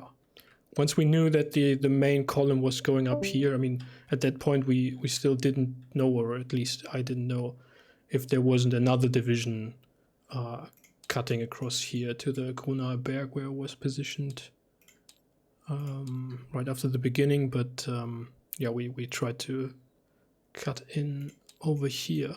Maybe a bit more communication from the cavalry to me would have been good to know what's going on here south of Werben. Don't really get much information about that situation. That's all I can say. Thank you. Okay, then Knight. From most of the start, I was following Crusader with the 1st Division until we got about to Mauschwitz, where I saw a little bit of enemy cavalry and Crusader's position. He was screening the baggage train, and I moved my main regiment up north to move along and secure his left flank, and then I moved my 7th regiment just behind his cavalry and moved him up essentially to meet my the 8th regiment I had formed up with the 1st Division. And by that point, the main danger I think that I knew of was the cavalry to the south, but I met up with Sam, and he's not here anymore. I met up with Sam, and he ordered me to attack and take Werben, and he took, I believe it's 1st Division's cavalry south to screen my left flank. And then I just moved my artillery up because I saw some infantry in Werben, so I shelled them as I moved the 7th and 8th regiments up on either side. And I would have probably kept going unless the cavalry to my south posed a direct threat. Okay, thanks. Yeah, then we had Zombor with the 4th Austrian Division, who's not here anymore, who basically, unfortunately, this time got the short end of the stick and had to do the marching simulator and didn't get to fight. And Sergei, who doesn't have a microphone, but maybe he will write something. Yeah, actually post something in general.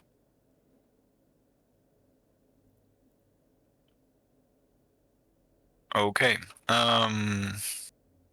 FFL, I think we didn't hear you before. Are you there? Is your microphone working?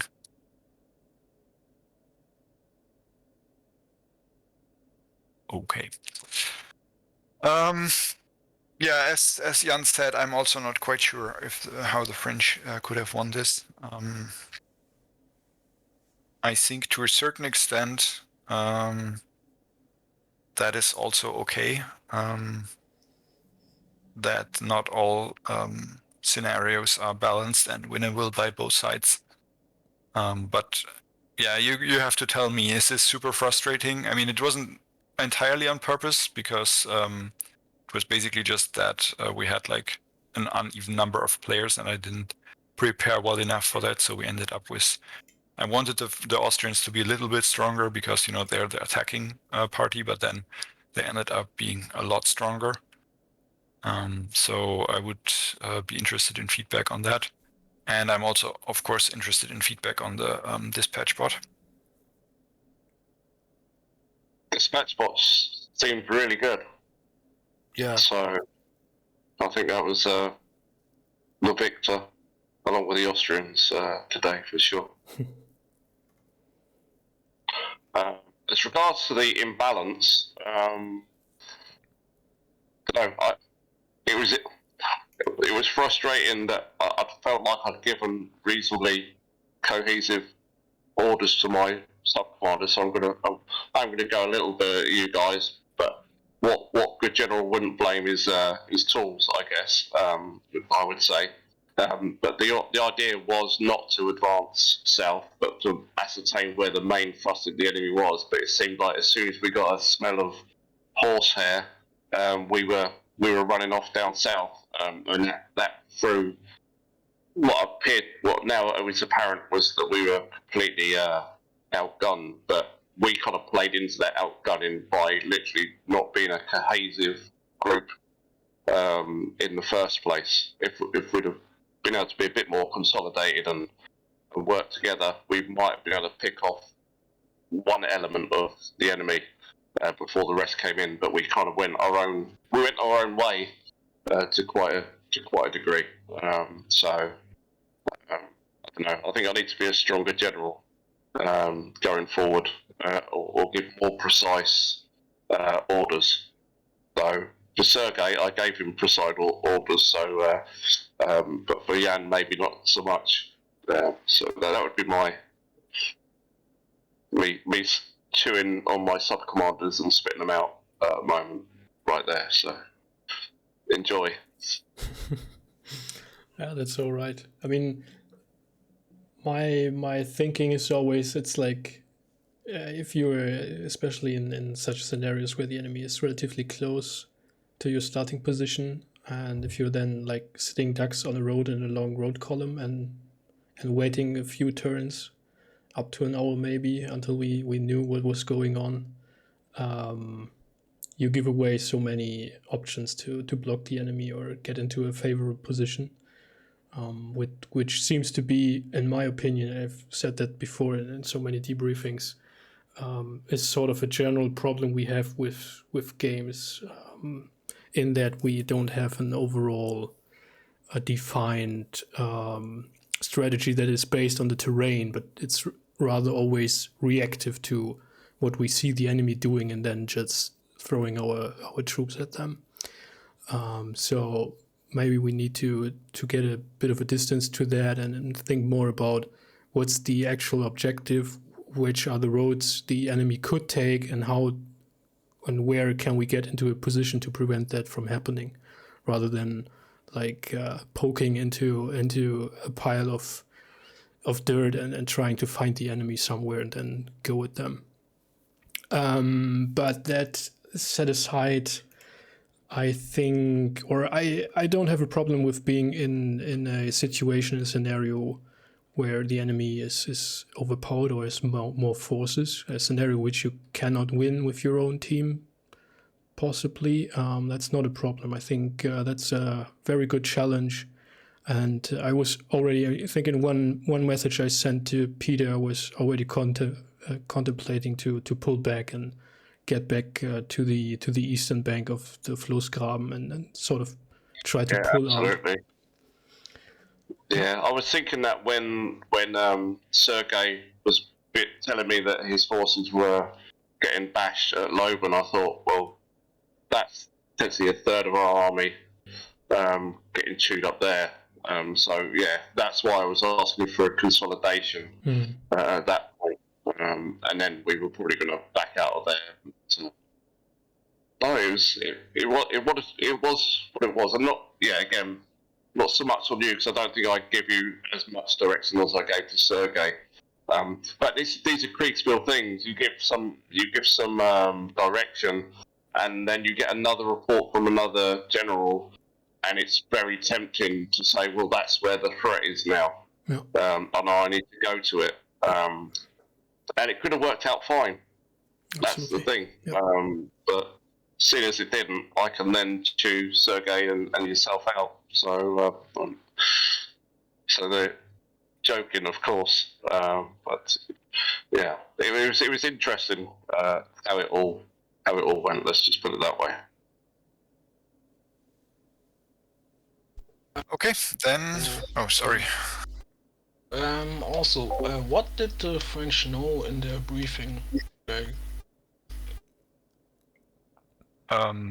They basically knew very similar things to you, so that you were both kind of screening each other, and that you were south of the river, that they, had been moved away from the river a little, so they didn't exactly know where you were, but they knew that their task was to stop you from getting away, which, in hindsight is a bit funny.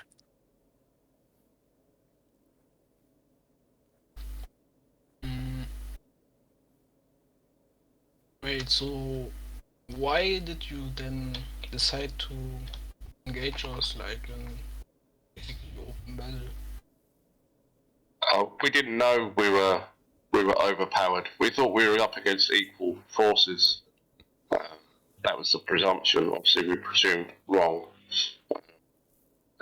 Well, you were told wrong. Well, we were told wrong. But anyway, we had advanced anyway, so we didn't even give ourselves necessarily an opportunity to ascertain whether we were up against larger forces at the time. So that was a fault on our behalf that we didn't. But yeah, it's one of those things. We could have waited, and then you could have gone past us with a smaller force, or we could have come forward against your smaller force and dealt with you. But it was the other way around. It was a larger force we were up against. I think what I really want to try, because I think that one of these problems that we have here as well is that in a way it's realistic that you don't have a lot of information about the enemy, but at the same point, I said, okay, in this scenario the French are like away from the river because of the roads and so on, so it makes sense, that the main army isn't going through the fields here down here directly next to the river.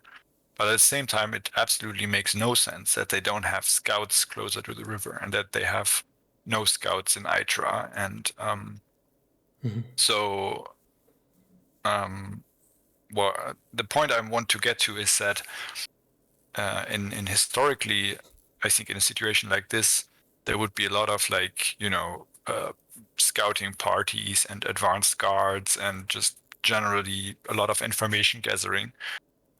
But we can't really play that in a Saturday game because it would take forever and we would never get to combat because there's all this screening going on. So what I would like to try, and especially I think it would work on the Leipzig map because, we have 3 more quadrants of this, so we have potentially a giant playing field here, to do kind of a play-by-post pre-game, which is about the screening and the scouting and so on, so that when you start the game, the actual live game, you have kind of a lot more information that is based on how well you did in the pregame, and that you would have scouting parties in certain positions, and they would give you information, much more information than you had like in this. I don't know. Yeah, that was one of my strategies based upon that is because that ground to the west was so open.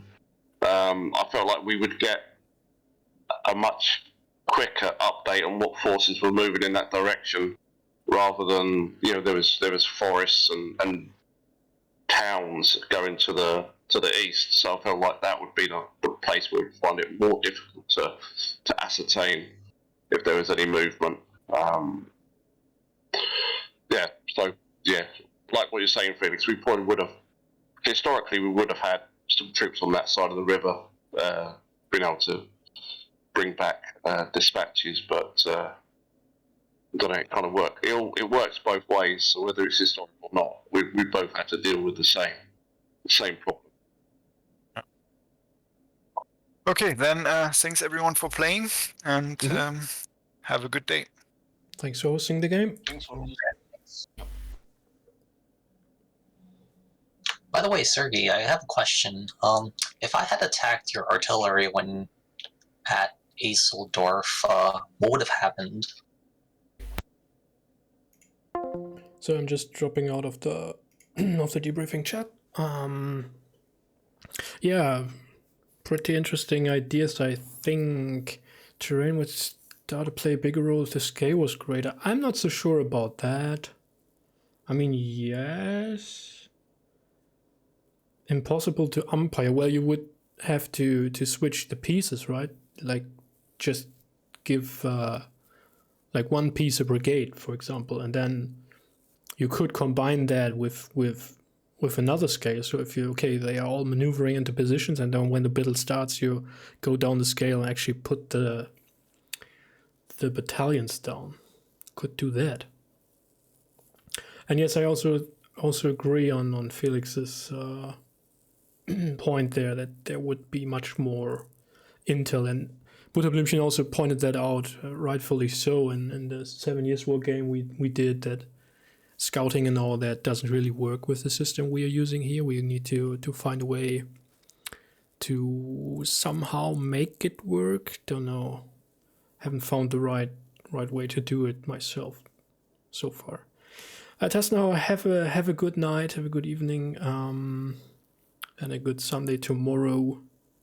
Talk to you soon. All right, yeah, interesting battle.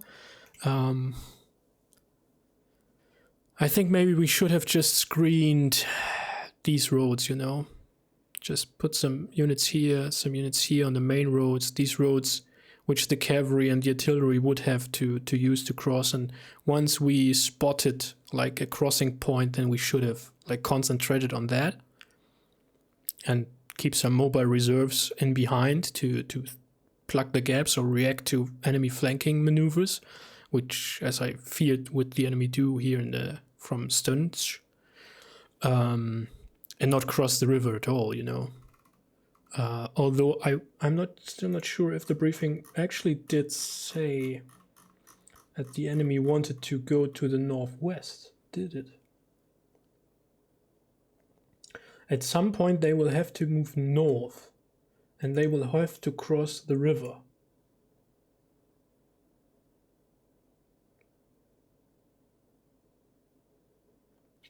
So, but the river is referring to the Elster in the south. And then it says they have crossed, there are many bridges, blah blah blah blah. Nowhere does it say that the enemy wants to go to the northwest.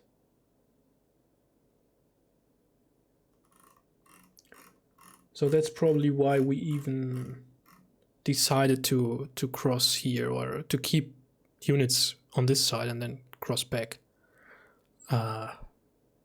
to engage the enemy here.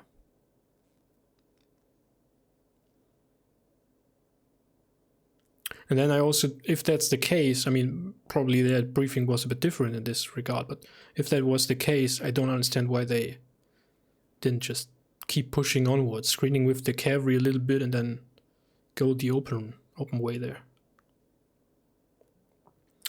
Yeah, it has some elements of playing blindly, yeah. And there we go. Disconnected. Oh, everybody left already. Okay. No, it's certainly not plausible. I totally agree. But the question is, how do you simulate like scouting vedettes of hussars, let's say? They are spread around everywhere. Do you just take a hussar squadron then and like put an area of influence, so to say, on top of it and say, okay, everybody within 6 squares is spotted. And if you have to do that for all the various squadrons, it will take forever. That's the problem, right? I mean, that's also the reason why, and that's, again, already not plausible, that we in most cases keep the battalions of a brigade together as a unit and do not allow the players to split them, put one battalion here, one battalion there, and the other one 10 towns back to the south. Because it's the micromanagement really bogs down the game then. So there is this general contradiction or the tension between a detailed simulation and a smooth, quick playing live game. In the play-by-post you can do a million more things because you have more time to process everything. But in a live game where you want to ideally resolve a turn within 20 minutes, if not quicker, that's not really an option. At least so far I cannot imagine a way to do it properly.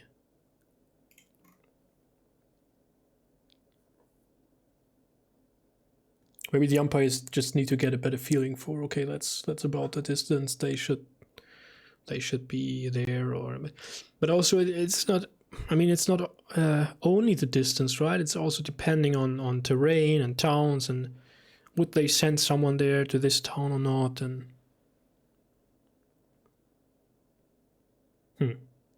maybe we need some sort of, I've already thought about that regarding the battalion behavior. So like, wouldn't we need more independent behavior of battalions, like doing their own thing besides the player commands, and then of what the brigade does? And maybe we need to introduce that via event cards or sort of AI cards, like in the Conflict of Heroes sort of thing, where you have in the solitaire bot, where you have like the priorities and you check them and run really quickly through them. You can't do that with all battalions, of course, but maybe we can identify certain situations in which one should do such a check on behavior. And that could also work for scouting in one way or another. I haven't thought through that properly so far, but maybe that's a way to do it. Anyways, computer support. You know, computer support really steals away from the game what is the heart of the game, right? That it's processed and run all by players and by humans, by umpires and players. Because if it's not programmed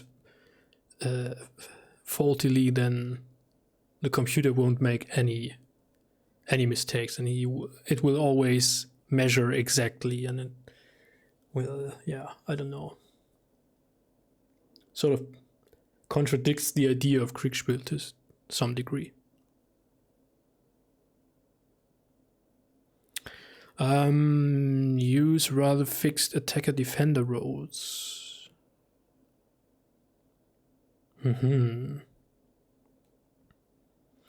Yeah, maybe. Program for umpires. By umpires for umpires, right? Yeah, maybe. Maybe some assistance that then can be interpreted by the umpires. Yeah, could work. I'll be thinking about that. And I mean, not that I would have the abilities, the knowledge to program anything like that myself, but yeah. Who knows? Maybe we find a developer who can do that for us. The thing is with Tabletop Simulator, there's this fog of war tool and all that stuff, but that's not working properly, especially once you put up 3-dimensional maps and all that, which we have.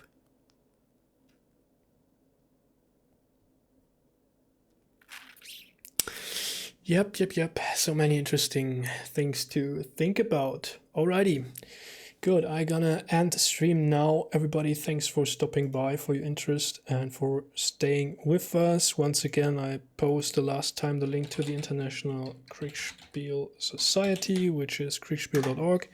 Check out the website, and there's a link to the Discord server of the International Kriegsspiel Society, which by now has, what did I say, 640 members, ever growing. Every day new members are piling in.